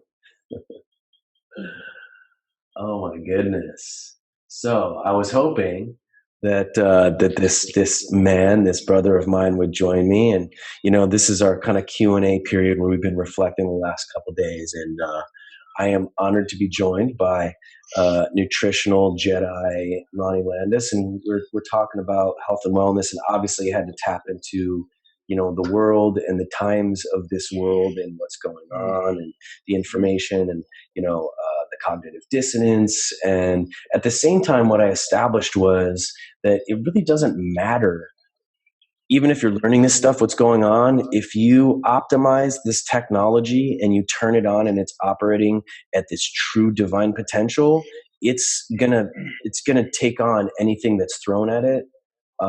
Vaccination, you name it. If you have a best chance of thriving through anything, like it's going to be putting the focus on the optimization of this vehicle and activating and utilize anything that has a divine engineering that activates the body, the cells, the mitochondria, the adaptogenic side of the human species that is in a mutation process. And all of this is part of the mutation. So is there anything you want to touch base on a biochemical nutritional level that you would suggest for anybody right now? We've been talking about like living, like I did a video on how to make raw almond milk and take the almond pulp and make a secondary product, whether it's like cookies or macaroons or something like that. And you're getting two products from one thing that's very easy to make, and you can build it into a routine in your week, so that by the time you're finishing off that gallon of almond milk, you have other almonds soaked, and by the time you're finishing that batch of macaroons, there's more almond pulp and it's about to go into the dehydrator. And then incorporating these types of practices are what is going to shift your perspective, your experience of food and nutrition from a codependency that we're all going to have to wake up and start finding some more interdependence and sovereignty from. Because I touched base that the system we're in is running with a buffer of maybe 2 to 3 months of food if it shuts down. But then after that buffer, if it doesn't start back up, nobody's really getting that food isn't coming from the places it's usually coming from for you anymore. So we need to be smart about what you can accumulate and how you're going to incorporate it with some level of independence, where you can be like, oh, I can make my own milk. I don't have to go to the store and buy some. All I need to do is, and I can keep tons of dried nuts ahead of time and soak them individually. And you know what I mean? Dude, well, I have to say, first of all, I literally just got your message in this moment. I just got done running 4 miles in the blazing heat. I'm here in Sedona. So I come here to sip on my adaptogenic mushroom cold brew tea, and I get your message. And I was like, yeah, I might as well, let's hop on. Let's see what's going on here. Dude, yeah, I mean, so many things. As you know, I've been in quite the biochemical, physiological upgrade process through my transition from 11 years of primarily being on a high raw living foods diet. I was at one point kind of one of the I don't know what you call it, like one of the kind of premier speakers in that field. I've written many books. That was an identification too, which is a whole separate topic, which I'm passionate about, because one of the things I think is important to this whole conversation, I think a lot of people are not recognizing, is that we don't realize how deep the conditionality of identification is towards our food habits. Whether somebody chooses to adopt like a vegan, vegetarian, paleo, whatever kind of meme, I think one thing we have to get clear on is all of that is a total distraction. None of that's real. Food is food. And so I've actually come to a complete new reintroduction to the concept of what my biology has been, my species specific adaptation over millennia, and my ancestral activation that's kicked on within my own genetics. And so I think there's two principles that are really helpful, which is there's catabolism and anabolism, right? There's the fasting, there's elimination type of diets, and that's really what I feel like vegan, like an appropriate vegan diet is, without all the phytotoxins, the anti-nutrients, the oxalates, the lectins, the glutens, the phytates, which you're talking about. Like, don't just create a nut milk and blend it up. You got to soak that thing for a certain amount of time. And there's certain nuts, like maybe cashews aren't as healthy as we were taught. And that's like the main filler in all these processed plant-based dog food replica kind of. That's what I've been calling it lately, man. Because I got to just get this out for all of us. And I'm not, by the way, I'm not, when I say that, I'm saying it jokingly, but I'm also serious from the perspective that a lot of the plant-based movement has been corporatized. It has been hijacked by corporations that do not care about the environment, that do not care about your family, your children, your health. Just because it says it's vegan, just because it says it's plant-based or raw, there's no regulatory body on the word raw, by the way. Yep. And I know this because I spent a decade at the height of that movement, in the David Wolf era, who's a good friend of mine. Like I've been in that thing as deep as anyone can go. And I just want to bring some of the, what you're talking about is like, hey, there's total validity to living foods. Plants are like, they're like solar panels, right? They absorb the UV radiation. They convert that into chlorophyll. We take in that heliospheric solar radiation into our body. And we get that from plants, but to construct an entire diet from a food supply that really doesn't have any building blocks. It has cleansing material. It helps to strip the processed food and the chemicals from our environment, which we could go on and on about. All the toxins. It's amazing for that. Cleaning out the vessel is one of the most important things. And that's where most people need to start right now, right? Most people don't need to go hyper anabolic, which is building, restructuring, restoring kind of like your mammalian, that's a separate topic, like the mammalian body, the nervous system, that you are a mammal, right? We are animals. So, if you think about animal cruelty, well, you got to apply that to yourself. Otherwise, that's a little hypocritical. Yeah. And, I didn't mean to make this a whole thing on that, but that's at the tip of my mind. I mean, at the same time, I just want to say at the same time, this may be right now when you need to build as much protein as possible, because I can tell you right now, a lot of people aren't aware of this, but the number one thing that's going to be really hard for people to accumulate is proteins. Like, even if you're growing your own vegetables, you're growing, first of all, unless you're an A blood type, you're not going to get protein, or you're not going to get you're not going to get that from vegetables. You actually require it from a blood source, iron specifically. So hemi-iron I found that out for myself. Yeah, so you can eat as much kale or broccoli, but you're not going to get any iron from it that's bioavailable for you. It is required whether you believe in being vegetarian or not eating animals. Bottom line, whether you believe we as a human species, guess what? In your genetics, we adapted, and now biochemically you require hemi-iron, and unless you're getting it, you're not going to be getting that. Now, hemi-iron is considered to be somewhat oxidative, which is why when you eat vegetables alongside that hemi-iron, which are antioxidant rich, the antioxidants help balance out the oxidization with the hemi-iron. It's called balance. It's called like an omnivorous diet has been historically what has been. For how long have we worked in harmony with an omnivorous diet? Like, it has a long history for our species. It was the primary diet when we were more independent with our food supply.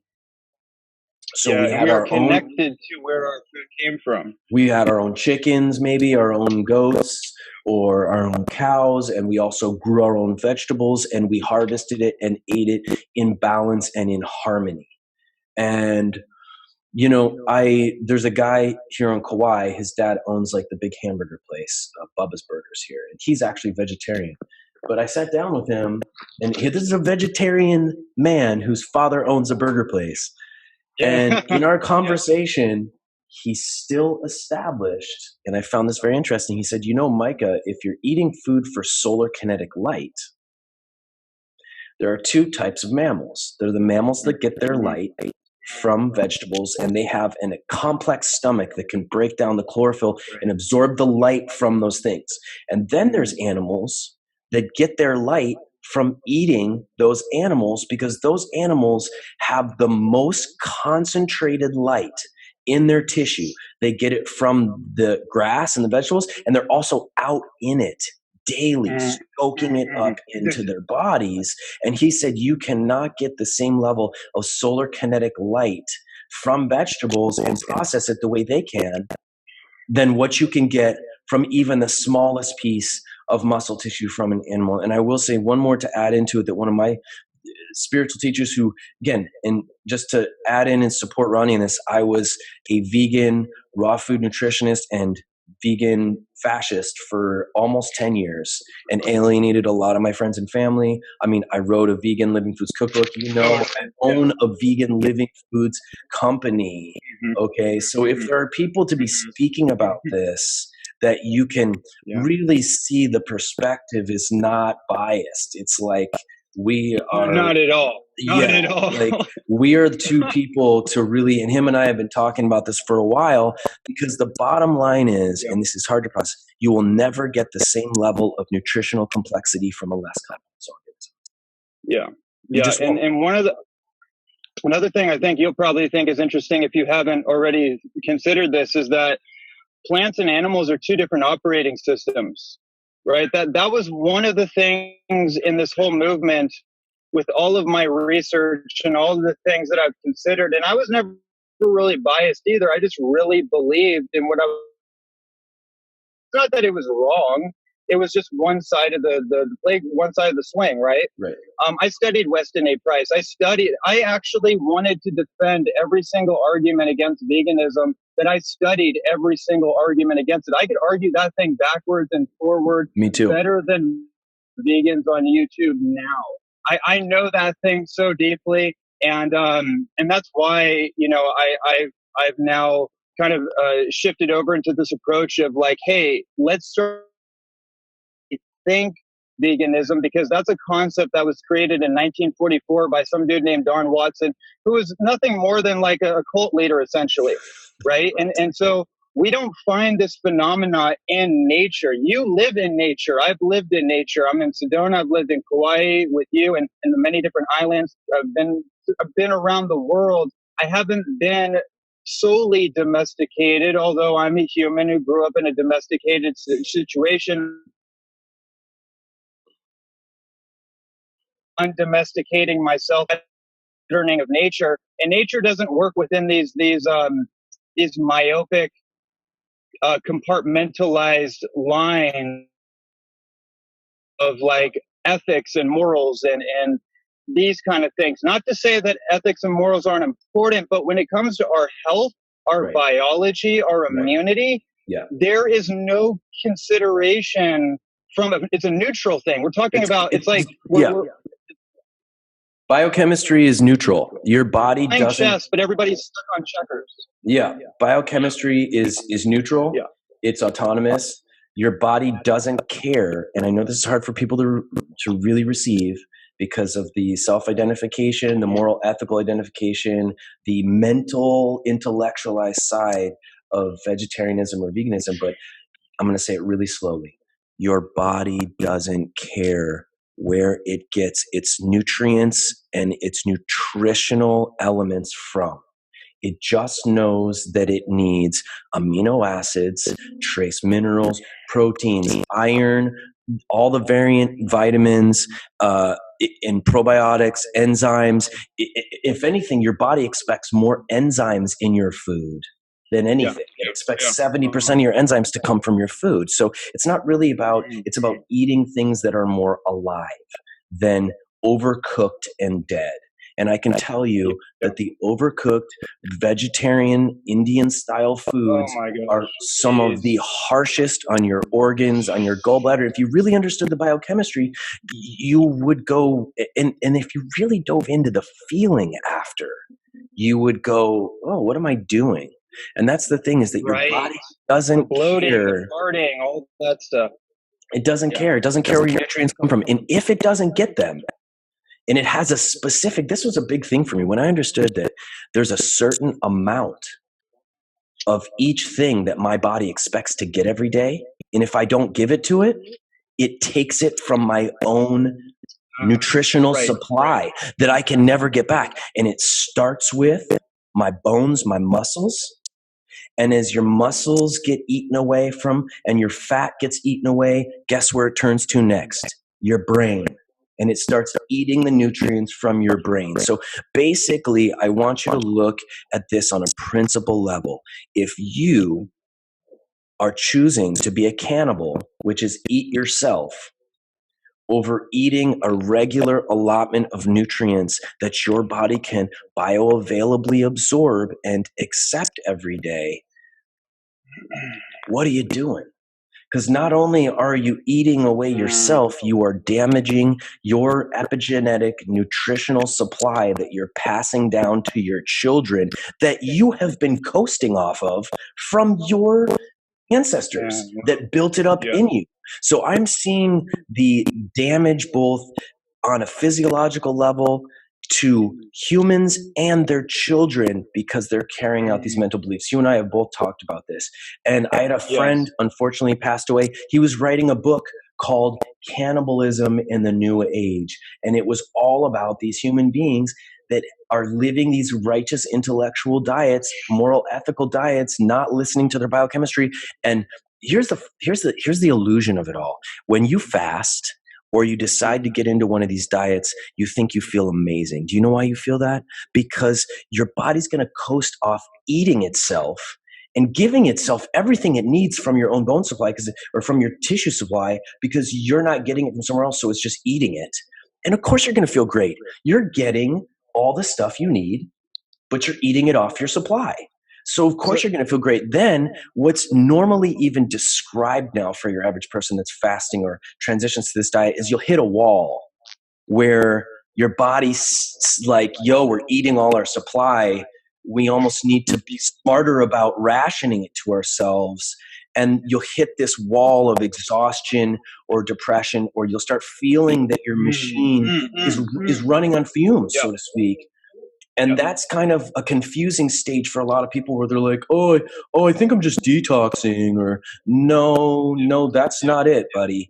Like, learn more about your biochemical process, the methylation and demethylation of food. Nobody knows what any of that stuff is. So if you're going to be vegan, you really owe it to yourself and your children to actually learn about biochemistry and digestion and see what's really happening. If you really want to do it. You know, wouldn't you say? Because you'll go into it and you'll go. The worst thing to do. No, I completely.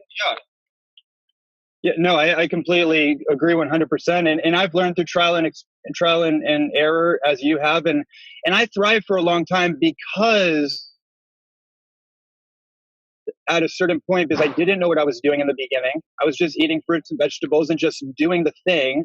And then when I process, I went through something called gluconeogenesis.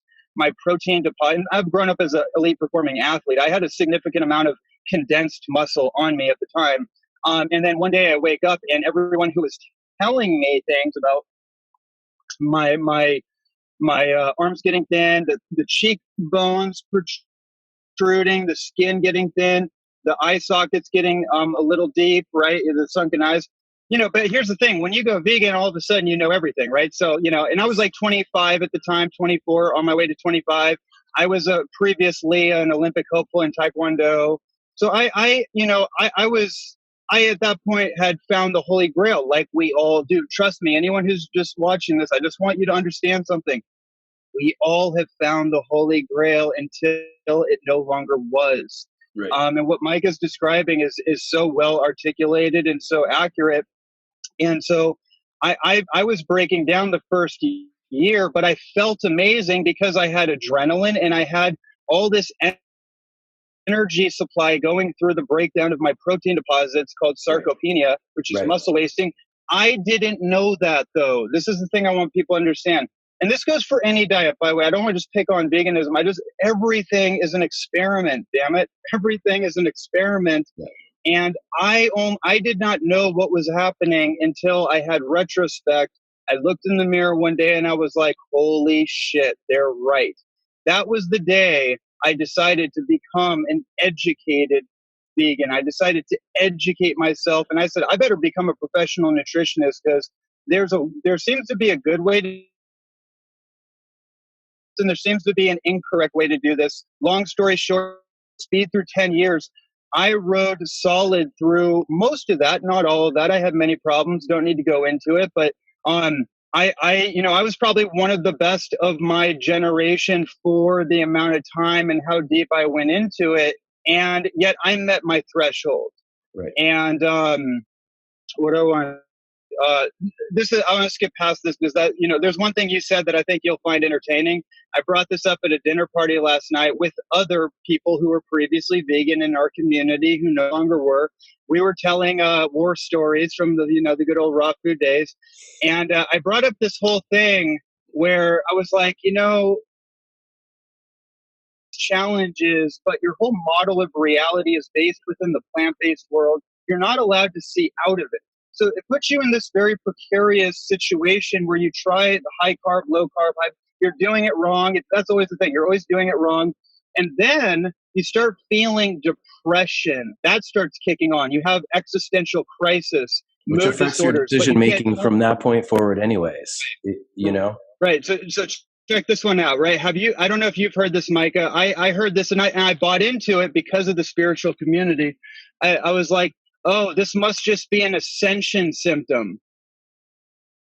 I must be going through an ascension symptom. And it was like, no, dude, you just need like the right amino acids for your neurotransmitters from the right source. And all that stuff went away. So, that's where there's a lot of weird ideas out there. It's kind of ironic, Ronnie. It's almost a parallel to you get into a controlled narrative, don't you? Kind of like what we're in right now on a global level. And to deviate from the controlled narrative, is more threatening to you. It's more of a threat. And it's one of the reasons that the cognitive dissonance sets in, because the cognitive dissonance, it's editing out things because the controlled narrative is so scary to step outside of. And the feeling of broken trust or being misled or being wrong, or the righteousness of putting energy into something that was wrong. And that mentality of that. And there's I'm going to say, bro, and this is what I wanted to touch base on what you were sharing and how we get desensitized, how we were looking. Bro, I got desensitized. I got super skinny. People were giving me feedback. You're so skinny. Oh, I'm clean. I'm healthy. There's a body dysmorphia that comes where you don't see the dark circles. You don't see the emaciation. You are literally, you have a form of an eating disorder and you're not seeing it. You think you look fucking amazing. You're like, oh my God. And you'll end up like deluding yourself to see that. I mean, for me, one of the big significant things was when I had just even one piece of animal protein after almost 10 years was, first of all, my body was just like, where have these amino acids and proteins been for the last 10 years, you stupid idiot? Right. And that was like so strong for me of a tactile, a cellular awareness of my inner physician saying, you have malnourished us. You are wrong. This is not right. But what came along with that was feeling stronger. I actually felt more energy and strength. And again, the results will show you. That's the cool thing about life and experimenting is literally the results will show you. If it's not producing results for you, and you should be willing to test it, you should be willing to experiment and break from your protocol, because you might be surprised. You might be totally malnourishing and not loving yourself in the name of thinking you're loving yourself and being more spiritual. And again, I come from a weird origin story of transitioning where I thought I was being vegan to be spiritual and conscious, but then I got around the most powerful psychic energy worker I'd ever witnessed in real life, who I'd watched remove entities from people and heal people, physical bodies by putting their hand on them, and her psychic sight was 100% accurate. And so I remember saying to myself, when these channels came through and challenged me to eat a piece of meat, to eat some animal protein, because I was actually malnourishing myself, and that it was seen in the ancient tribes, in the ancient ways, as a great honor for a lesser organism to be consumed in a higher organism for a greater purpose. Yes. That was really, and that there was an honoring process of honoring that organism, and karmically an ascension of that organism in that soul fusing into a soul of in a higher intellectual organism.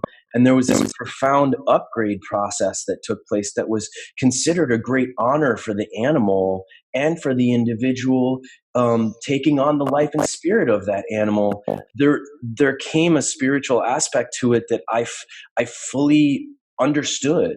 And that's also been lost with the industrialization of food. We look at the word meat. It's a made up word. That's why I don't call it that. I call it muscle tissue. I call it animal protein. Like steak is a made up word. We've impersonalized the relationship of honoring the life that goes into us. So guess what happens? If you don't honor life that goes into you, it doesn't go into you the same way. Oh man, that's dude. Wow. Yes.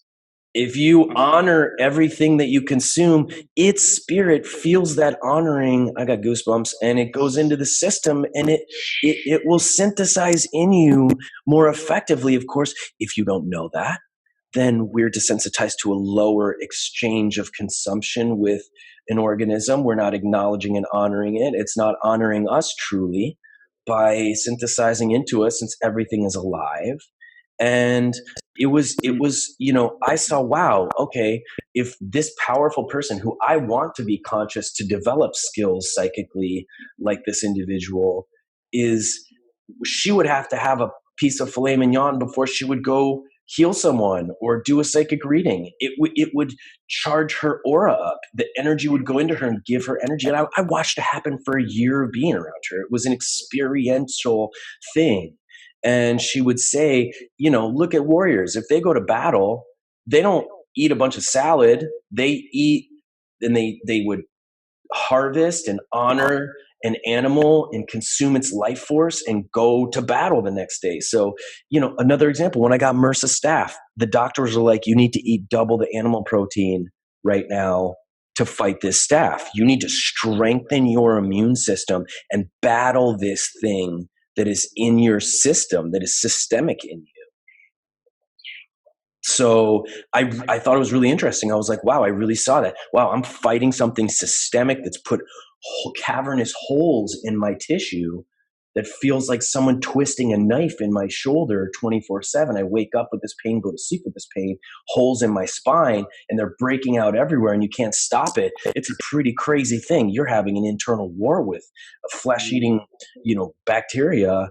The concept of going to war with this thing was really real. And I noticed every time I would eat animal protein, my whole system would strengthen up, the holes would go down some. And every time I would have a lapse from that and start eating more carbs or plant starches, like it would start surging back.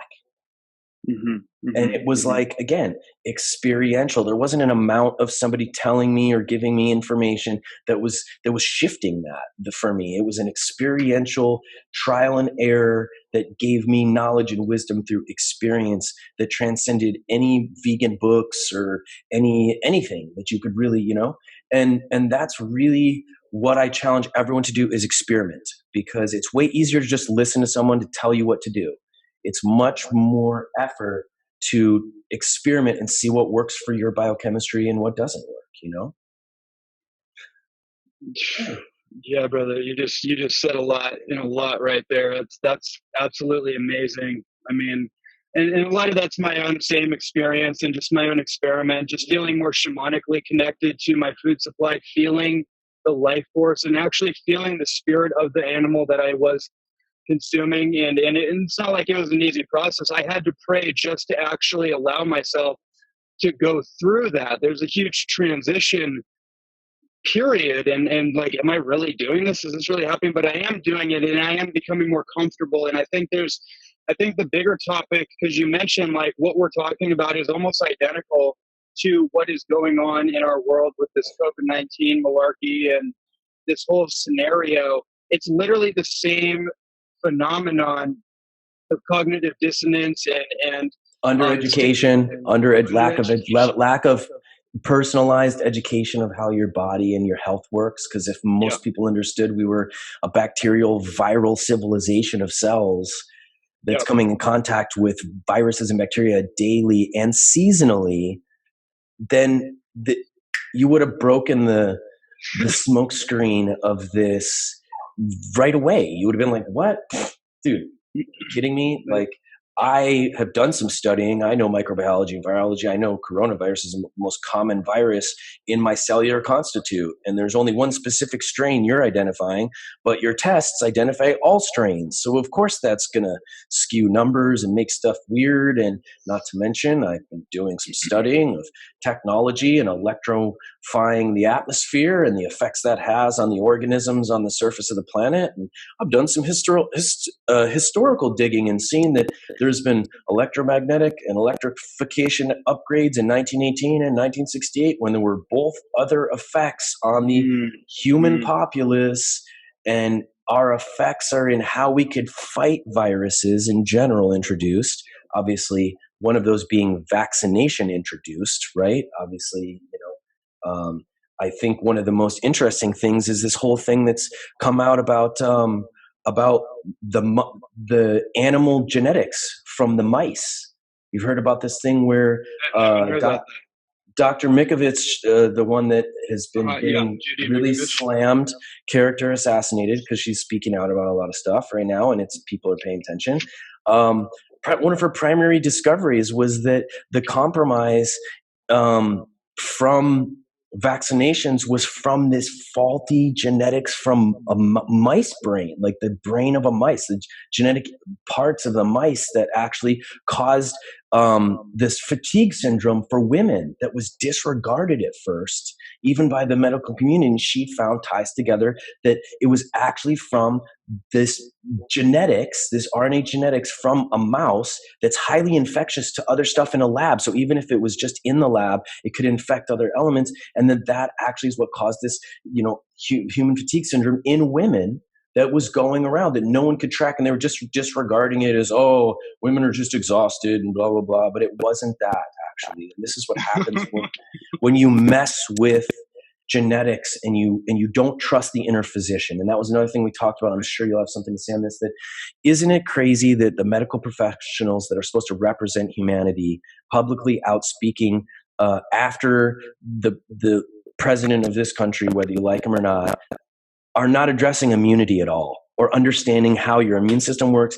Nothing at all. It is all, their entire everything is about a directional strategy that is single focused towards the pharmaceutical companies, vaccines, even the hydrochloroquine. Like, it's still a pharmaceutical. Why isn't anyone addressing that you could boost your immune system? And now censoring anyone talking about alternatives for immunity boosting or building on social media platforms, Oh, dude, it's the most obvious scam in literally the history of our civilization that we know about. Like, and what's equally, and I've been studying the pharmaceutical cartel and vaccinations for almost a decade, and like, I'm of no confusion. But one thing that I find really interesting as a case study into people's incredible lack of perceptional awareness and their inability to accurately perceive reality is that, this Judy Mikovits situation is interesting because ever since the pandemic came out, you have all these people in communities that are associated with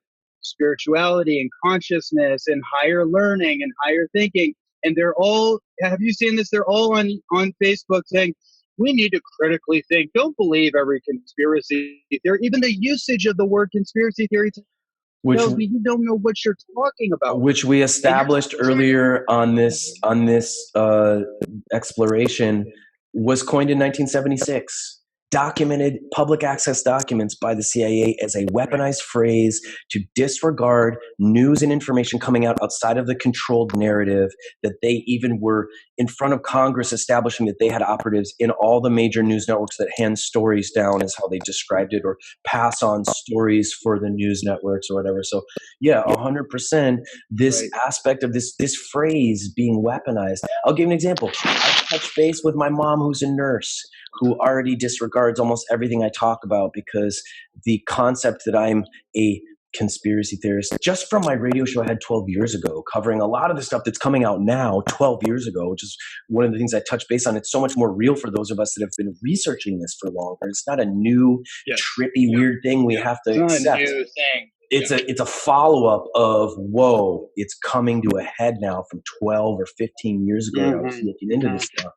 Yeah, I said, Mom, what about Dr. Mikovits? Or what do you think? I mean, this lady is a really brave lady. She, like, Robert F. Kennedy Jr. spoke so highly. And this is somebody that even my mom validates as like a legitimate person or somebody who's honorable or integral.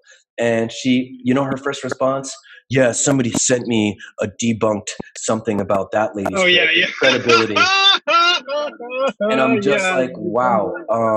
So you did what you try to make fun of me on and watch some YouTube video about this person, and that is worth more than actually doing your own research on this.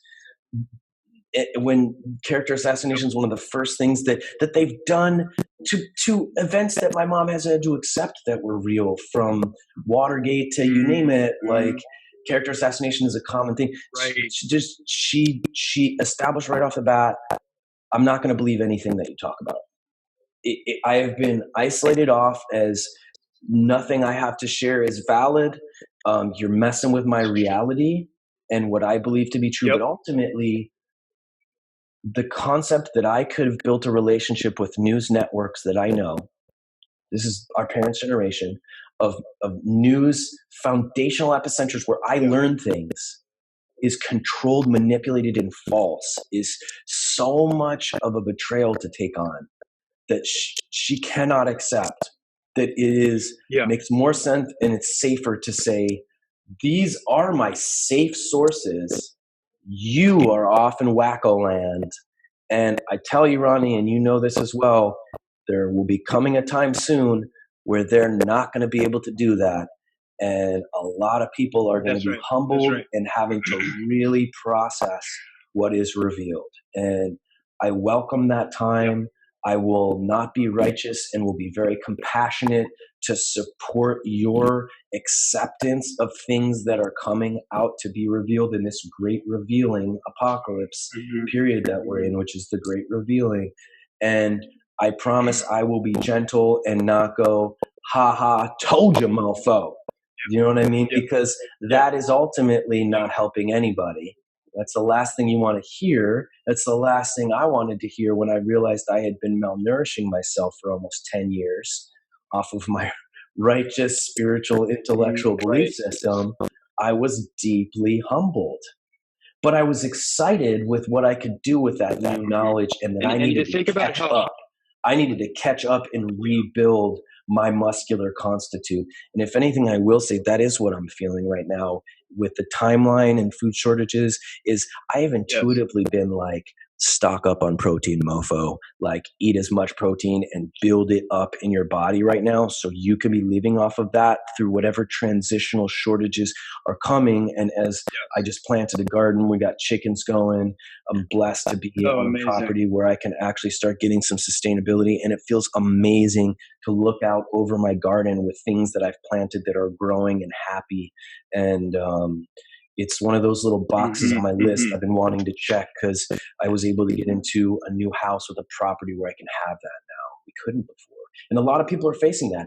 They can't have chickens on their rental property, or they can't build a garden because they, you know, and it's entrapping, because you're like, they may want to even, but you know, they can't. And so getting creative with how you can start, like, I mean, one example, you know, is one of the yogis who had some foresight into this said, buy just bags of wheat berries or bags of oats that you can just like sprout and like eat off of if you had to, and they don't go bad, and stock up on them. And, the main thing is, the protein is going to be the toughest thing for everybody, because most of us aren't used to having to catch protein, are we? And having to go through the sacred rite of transitioning that protein's life, and then actually having all other respect for honoring the life of that thing. And so, I am blessed to be a chef. I'm blessed to have been skilled and taught how to, harvest, to transition and harvest and clean and tend to an animal, and whether it be tuna or a wild pig or something like that, because I always felt that those skill sets are going to be relevant for a period of time coming up. If not because of an apocalypse, because we need to start getting back to a space of sovereignty and independence where I am accountable for the animals' protein that I consume, because I'm the one creating and harvesting that and putting the work into it. I'm not just going to buy a chunk of it from somewhere with no awareness of the life or spirit or significance of that life that is healing me, is fueling me. So, dude, 100%. I mean, I feel like, just kind of capping off at least this part for me, like, moving forward, the most important consideration for people is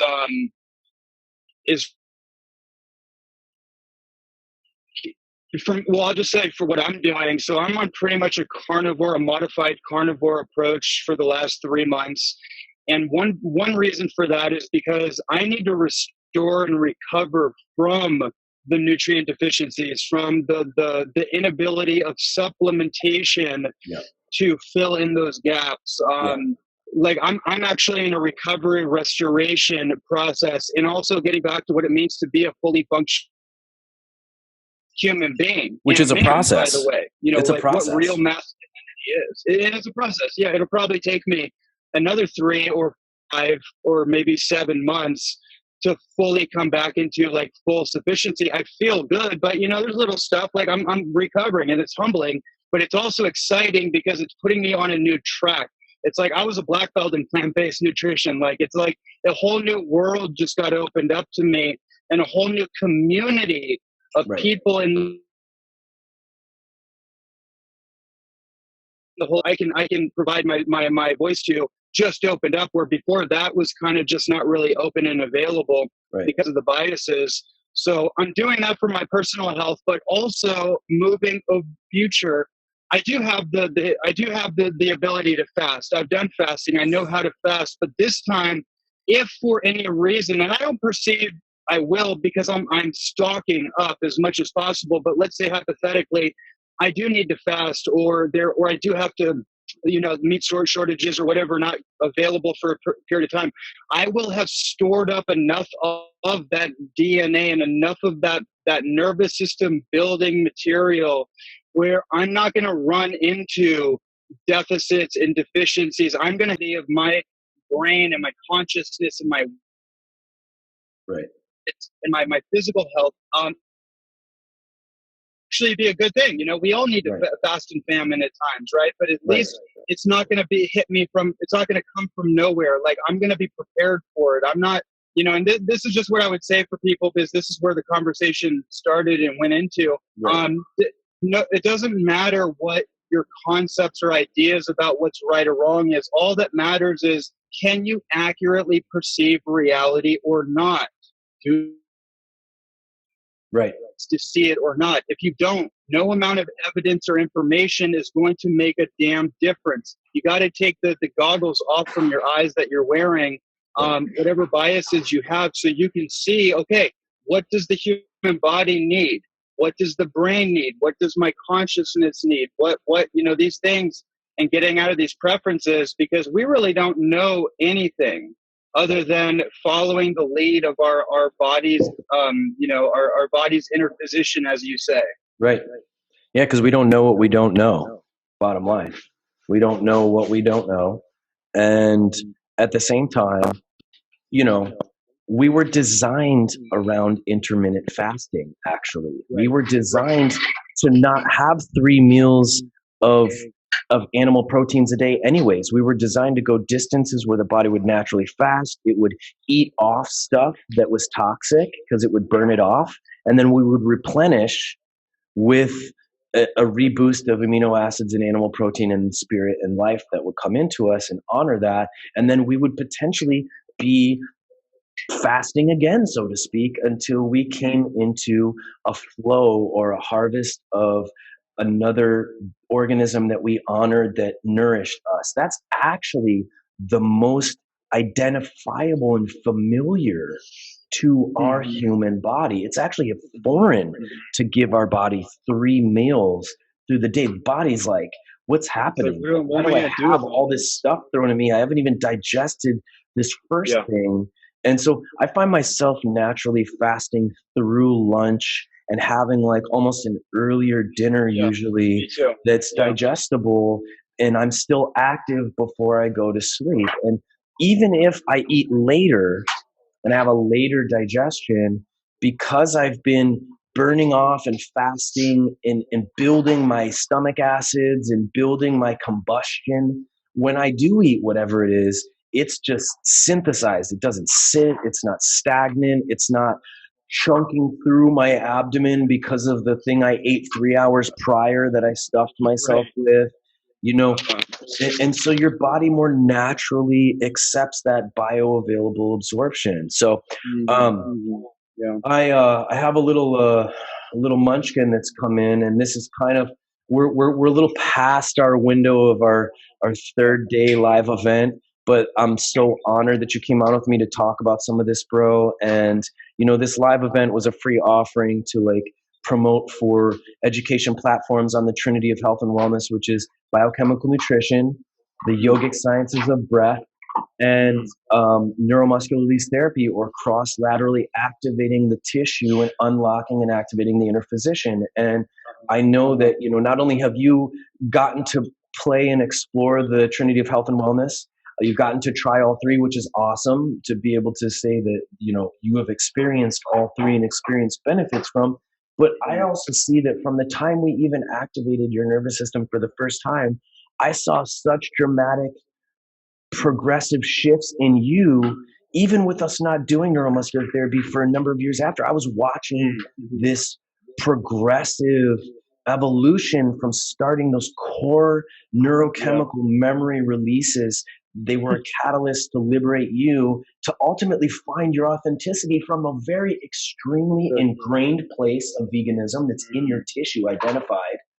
And even create the openness for a forum to have that level of a 360, which is a testament to your ability to break the self-identification of the egoic mind and I'm Ronnie and all the things that represent my character and who I am and whatever, and face such a brave path that's going to go, wow, I'm going to trigger a lot of people that have been my homies and I've been in networks of, and I'm going to go against the grain, so to speak. I'm going to be a disturbance in the homogenization to bring truth, because it's really hard to do that if you're carrying these other identified ignorant versions or fear-based versions of yourself or egoically identified versions of ourselves. And again, this is where cognitive dissonance can sit in, because it's so set in our tissue that we sideline or ignore information that can come in that might completely transform us, but we're so identified and stagnant and saturated with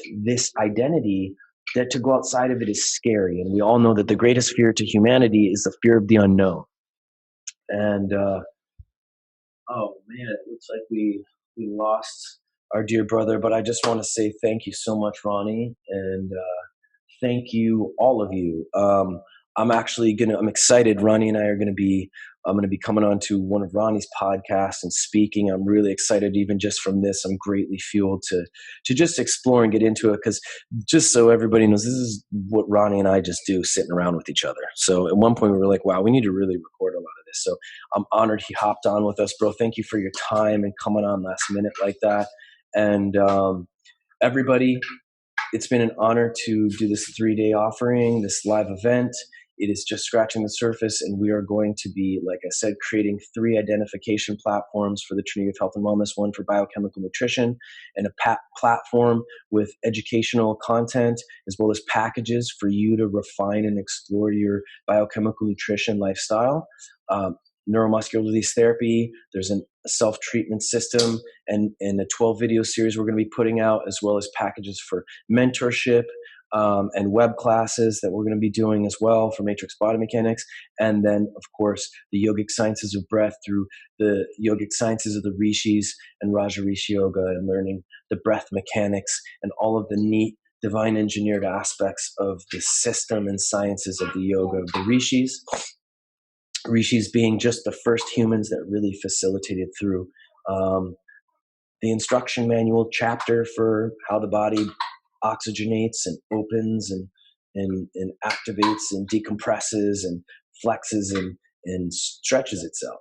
So this Trinity of Health and Wellness, there will be 3 different platforms. We'll have, a goal is to have a package where you could explore all 3, or if you want to focus on one, you can do a package specifically for the yogic breath or neuromuscular therapy or the biochemical nutrition. But either way, when you explore one, it's going to fuel the exploration and stimulation, and the call to explore the other ones, because they work in conjunction with each other. So I'm going to be working hard to get that done, including this part 2 of the video for the nut milk on how to make your own dessert cookies or cookies or cheesy crumble for your salad. In fact, you'll probably come up with something amazing, your own magic creation. You know, these nut pulps are very versatile in what we can do in drying them and turning them into things. Croutons, you name it. Like I said, I like to do like a cheese crumble that goes on salads and things like that. So that'll be coming out. Along with editing together this video, that'll be released. I just released the other one, I think last night. I was up super late editing together day 2. And it's just an honor to be sharing all of this with you all. This is just the beginning. And, you know, this was the intention, is to create a forum and build a community that's interested and aligned with wanting to learn the Trinity of Health and Wellness, and how to incorporate it into our lives. Ronnie is back in, I think. There he is. Ronnie, I was just expressing my gratitude for you taking the time to come on, and that, you know, we've been trying to do a podcast where I come on your podcast, and I was basically telling people that this is what you and I do just when we're hanging out together. So at some point we were like, dude, we got to share this information and give an audience to other people for these profound conversations that are what humans should be really exploring and talking about. So I'm excited to come on your podcast at some point soon. Is there anything you wanted to share that's coming out for you that people can get more educated on? I know you have some mastery programs. Yeah, I mean, I have a number of online courses. I won't talk too much about it, other than, there's a holistic nutrition certification course. It's called the Holistic Health Mastery Program. I have a smaller, that's a full-scale nutrition program. That really would be like a mastery class into nutrition. There's a plant-based focus, but it goes way far beyond that. That's just kind of square one. So if people are interested in that, I'm happy to share that. There's a tonic herbal mastery program, tonic herbalism recipes. If you want to turn your kitchen into a tonic herbal bar, and cool stuff like that, right? So you can just hit me up. I'd be happy to share that with you. But as far as what to share with people, I would just say now is the time. Like, now is the time where we find out what was the value of all those medicine ceremonies, all those spiritual initiations, all those plant medicine ceremonies, all those workshops and coaching sessions, and all the money we invested into personal development, and all those relationships that crashed and burned, and the lessons that came from them. Like, what the F is the value in the lesson of it in real time embodiment? Like, you can time travel. There is something called timeline collapsing. That's one of the things that I work with my clients on, which is really a psychosomatic process of integrating the mind with the body And ultimately, it's this idea that Joe Dispenza is one of the masters in the world that really does this. And it's basically you merge the future self with the present self in your physical chemistry. So using breath work, using meditation, using the ability to focalize all your energy at a central point. And the way that I do it is just really like the solar plexus, right? That's really where the fear and those knotted up, that ball of knottedness when we get nervous or hesitant.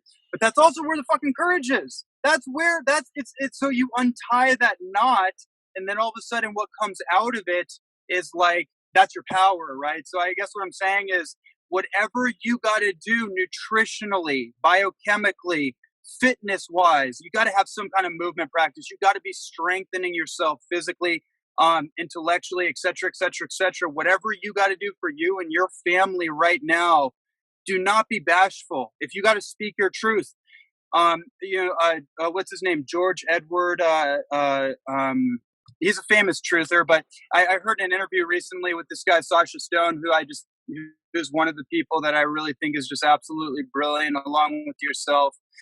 And he said, now is the time, if you think you have the truth, you need to speak it. Even if it's not, you're not sure, but you think you have the truth, you got to speak it. That's what we're being called to do right now.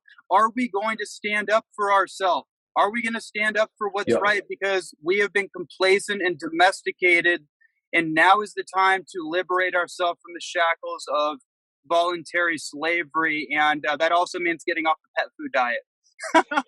Right. And again, and we are truly being tested in that truth. I can't tell you how many friends of mine are really being challenged with speaking and just even sharing documented factual stuff, because there's being really challenged with friends of theirs that they care about, that they've known to be super intelligent, reacting antagonistically with the cognitive dissonance and even defriending them, or people are being tested, and I'm seeing it. It's almost like the people waking up weren't expecting that they would have to really establish resistance and conviction in sharing these truths. And it's not just easy. I mean, listen, no, it's not easy. It's not easy. It's not as easy as you thought it would be. Not everyone's going to believe you and just accept or receive those truths, which you were just maybe thinking they would get it, and they're not getting it. The fear of the cognitive dissonance shuts them down to you, which then alienates you. So then you're almost like, wow, do I want to lose this relationship over or I've lost this now because I was speaking about something that's relevant that I feel called to speak about? Yes, we are all being tested to make choices in that regard. And, I guess it's weird for me because I feel like I've been doing this for over a decade, and I'm so used to it and used to being alienated that now it's almost like it's happening to such a more advanced in progressive degree that, and I've been doing it for so long, I almost feel like I kind of like fell back on it. Like I have to remotivate myself. Like, oh, you were super fired up 10 years ago. You need to get fired up again. Like you need to get the same ambition and motivation because, granted, I don't know if you saw this, but they say that the Mayan calendar they've now acclimated or recalibrated was 8 years off from what they thought for 2012 was 8 years off. That puts us right now. So a buddy of mine, literally, we got supplies. We thought there were going to be these great earth changes. October 28, 2011 was the calculated time that we thought it was going to be. And he came to Kauai and we were ready to hunker down and like go through this journey. And it didn't happen. And it was like a huge, weird, anticlimactic peak for me that kind of made me not stop studying everything that was going on, but just re-engage into my personal life and go, you know what? But now it's kind of like the boy cried wolf style. Like now this is the time that was then that I was doing things and sacrificing relationships because I was speaking the truth about it. And it's almost like I have to reinvigorate that because I was just ahead of the curve because the timeline was off, but we're in it now. And now is the time. And I feel like there's a lot of people who've been studying stuff as well that have been the same. They were like, gosh, I've been studying underground military bases for so long and just never really wondered what was going to happen with that. And now they're getting shut down. And there's people that are showing specifically each one of them that's been taken down. They have the visual aerial pictures of them and the maps and the ones that have been taken down. And it's just so interesting to see the level of research and people, ex-military officers, people that have invested decades of their time. When I let off and said, all right, I'm going to take space runs right now, that they have kept studying and researching that are coming to the forefront now. And it's a trip, man. It's a trip. And it's, you know, I always tell people this, and I'll leave it on this as we close out, is listen, fear and excitement are the exact same thing. Right. Fear has a negative vibration and connotation and frequency to it. So if you can remove the negativity, you'll just be excited. And excitement is a powerful thing. Excitement is sometimes one of the best creative things happen for you as an artist even. And it's based around the unknown, but it's not being afraid going into the unknown. It's being excited. And dude, so, I'm stoked, bro. I'm stoked. Because I worked through all that fear over all those the first ayahuasca ceremony I did with you. That was that, man, dude. That in of itself is a conversation in of itself, man. That blew through the hell realm. It blew me through into my own inner paradise, my own demigod embodiment. Like, oh, this is what a god feels like. Oh. Yeah, as you dove into the unknown, right? As you dove into the unknown, and the fear first was triggered, and then comes the revealing and the excitement. Yeah. Yeah? Oh, that's from Frozen? Little itch. Yeah, brother. Yeah, spot on. Like the ice. This guy misses you. I miss him. I hope in all this whole charade, I hope when this opens up, like I'm going to Big Island, then I'm coming to Kauai. Like that's my first prerogative. Yeah, I'm gonna go visit Robert Cassar in the Hawaiian sanctuary, and then come out here, man. Kauai. Yeah. Dude, I got it. Dude, it's essential. We are blessed to have an amazing new setup in temple and healing space. And I got the ice pool, which I'm going to be taking some people through this stuff for the community. I got ice pool. We got a jacuzzi. We have the infrared sauna. It's all set up outside in like this little spa area. We're super blessed in that regard, and getting into the garden and, you know, and this guy here. There you go. This thing here. We got this oh yeah wolf pup here that always wanted to have the wolf puppet. And he bites chalk. Chalk is poisonous. and he eats chalk. So yeah, bro, I definitely am excited to welcome you out this way for sure. And you know, we got another little one coming at the end of June, so that's just a lot in and of itself to be in this world and be like, whoa, we are bringing life in a month, and who knows what's going to happen. So it's all kind of an ayahuasca ceremony at this point. Really. Totally. And that's the thing. That's what I was saying for a while is like, that's what this is. Everybody is in some kind of micro or macro dose medicine ceremony, whether you like it or not. That's why you're getting spun out, because you're in this collective, like psychosis that's working its way through. And that's what you signed up for, because you're here. You just forgot that you signed on the dotted line. Yeah, I'm always remembering that, like, oh yeah, that's right. Shit. Commit to your commitments. You committed to this. Yeah, you commit. So you don't get to just back out of this. You got to go all the way through it. 100%. Yeah, brother. Well, let's circle back around, brother. I'd love to connect with you. Yeah. And as soon as this thing lifts off, man, I want to get over to Hawaii and unwind the nervous system. And I'm getting pressured to come to the clinic in LA as it opens up, and there's a lot of patients that need healing. And my thing is, and you and I, you know, we've talked about this, that I don't feel the peak of this process has taken place yet. So I don't either. Yeah. My intention is obviously not to be stuck in LA for that taking place, but to also, if I can, make it in and see the people that need help in the lower part of the wave before it hits again. So I have no attachments for the first time. I'm letting go of the feeling that I need to go. I need to help people. I need to generate prosperity. Like I'm just going, I'm going to feel into what's correct to do and act off of that and trust through that flow and not allow anything to influence that feels mental or worldly.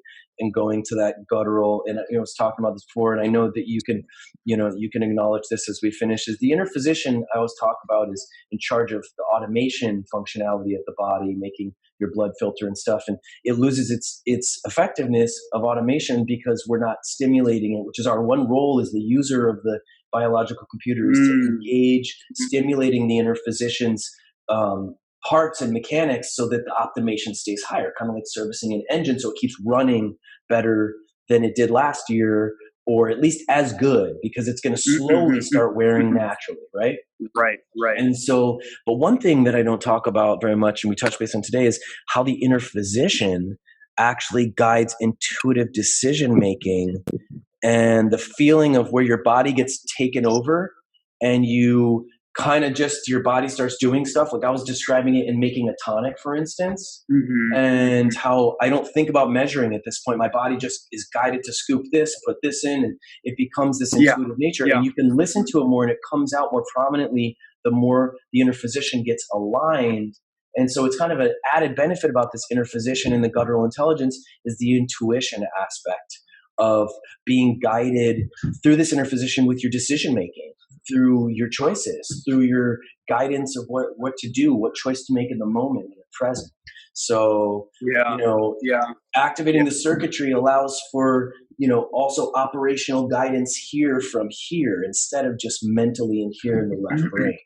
And that's what I hope each one of you got today, and both me and this sacred brother sharing so much. And like I said, podcast to come out soon with me and this guy. I'm really excited about that. And more content to come. And I'd love for you to step in and be a part of some of the biochemical nutrition stuff we're going to do with that pillar of the Trinity of Health and Wellness.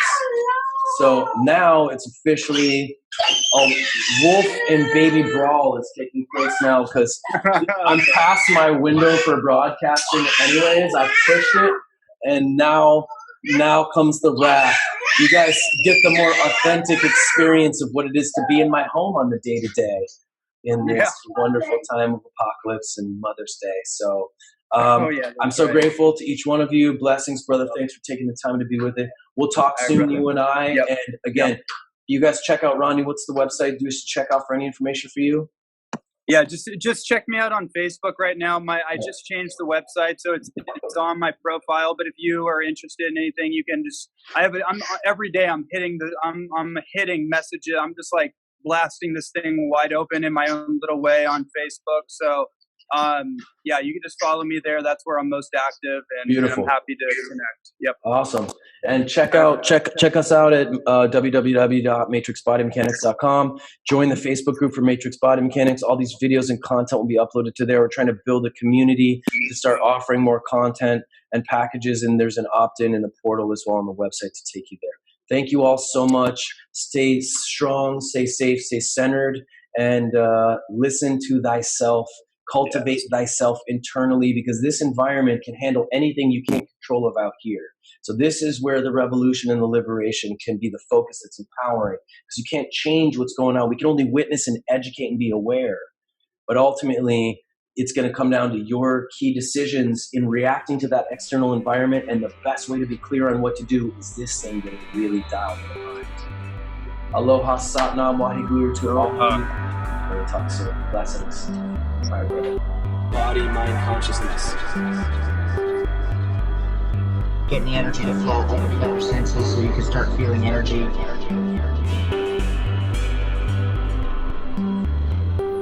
Body, mind, consciousness. And that's why I wanted to just briefly kind of touch base so people can kind of understand body, mind, consciousness.